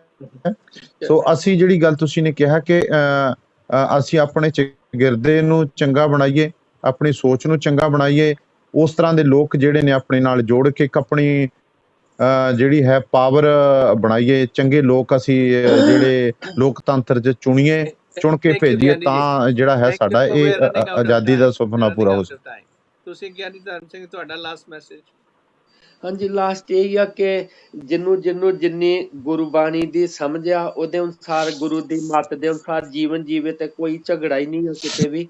ਤੇ ਆਪਣੇ ਜਿਹੜਾ ਦਸਵੰਧ ਦਾ ਲੋੜਵੰਦਾਂ ਵਾਸਤੇ ਜਿਹੜਾ ਵਰਤਣਾ ਚਾਹੀਦਾ ਆ ਤੇ ਜਿਹੜੇ ਬੰਦਿਆਂ ਨੂੰ ਸਮਝ ਆ ਜਾਂ ਜਿਹੜੇ ਕੌਮ ਦੇ ਵਿੱਚ ਜਾਂ ਸੁਸਾਇਟੀ ਦੇ ਵਿੱਚ ਆਗੂ ਨੇ ਉਹ ਲੋਕਾਂ ਨੂੰ ਜਾਗਰੂਕ ਕਰਨ, ਪਿਆਰ ਦਾ ਵਾਤਾਵਰਣ ਬਣੇ। ਤੇ ਬਸ ਮੈਂ ਤੇ ਇੰਨੀ ਕੀ ਬੇਨਤੀ ਕਰਾਂ। Thank you, Ji. It's very nice. Thank you for all the participants and all and the audience. This is really wonderful. We can talk about these things freely. क्योंकि after all, ਜਿੱਥੇ ਵੀ ਮਹਾਰਾਜ ਕਹਿੰਦੇ ਨੇ ਵੀ ਇਕੱਠੇ ਹੋ ਕੇ ਭਾਈ ਬੈਠੋ ਤੇ ਡਾਇਲਾਗ ਕਰੋ, ਉਹਦੇ ਦੇ ਵਿੱਚੋਂ ਹੀ ਤੁਹਾਨੂੰ ਗੁਰੂ ਉਪਦੇਸ਼ ਦੀ ਸਮਝ ਲੱਗੂਗੀ ਤੇ ਉਹਦੇ ਤੇ ਅਮਲ ਕਰਕੇ ਅਸੀਂ ਆਪਣਾ ਜੀਵਨ ਸੁਧਾਰ ਸਕਦੇ ਹਾਂ, ਇਹਦੇ ਨਾਲੇ ਆਲੇ ਦੁਆਲੇ ਦਾ। ਸੋ ਨੈਕਸਟ ਪ੍ਰੋਗਰਾਮ ਸਾਡਾ ਜਿਹੜਾ ਹੋਏਗਾ, ਅਸੀਂ ਵੀ ਕੈਨ ਟਾਕ ਅਬਾਊਟ ਦਾ ਜਿਹੜਾ ਸਪੈਸ਼ਲ ਪ੍ਰੋਗਰਾਮ ਦੀ ਤੁਸੀਂ ਗੱਲ ਕਰ ਰਹੇ ਆ, ਗ੍ਰੰਥੀ situation and how what are the different possibilities to rectify it, ਹਾਂਜੀ ਨੈਕਸਟ ਵੈਡਨਸਡੇ। ਤੇ ਤੁਸੀਂ ਸਾਰੇ ਦਰਸ਼ਨ ਦਿਓ, ਗਿਆਨੀ ਬਿਆਨ ਸਿੰਘ ਜੀ, ਭਾਈ ਸਾਹਿਬ ਤੁਸੀਂ ਤੇ so we will continue that program next week. Again, thank you for your participation and thank you for the audience and thank you Sadam Mehraj Singh ji, and please subscribe to this program if you haven't done it already and also help financially wherever you can. ਇੰਨੇ ਬਚਨ ਪ੍ਰਵਾਨ ਕਰਨੇ। ਵਾਹਿਗੁਰੂ ਜੀ ਕਾ ਖਾਲਸਾ, ਖਾਲਸਾ ਕਾ ਖਾਲਸਾ, ਵਾਹਿਗੁਰੂ ਜੀ ਕੀ ਫਤਿਹ।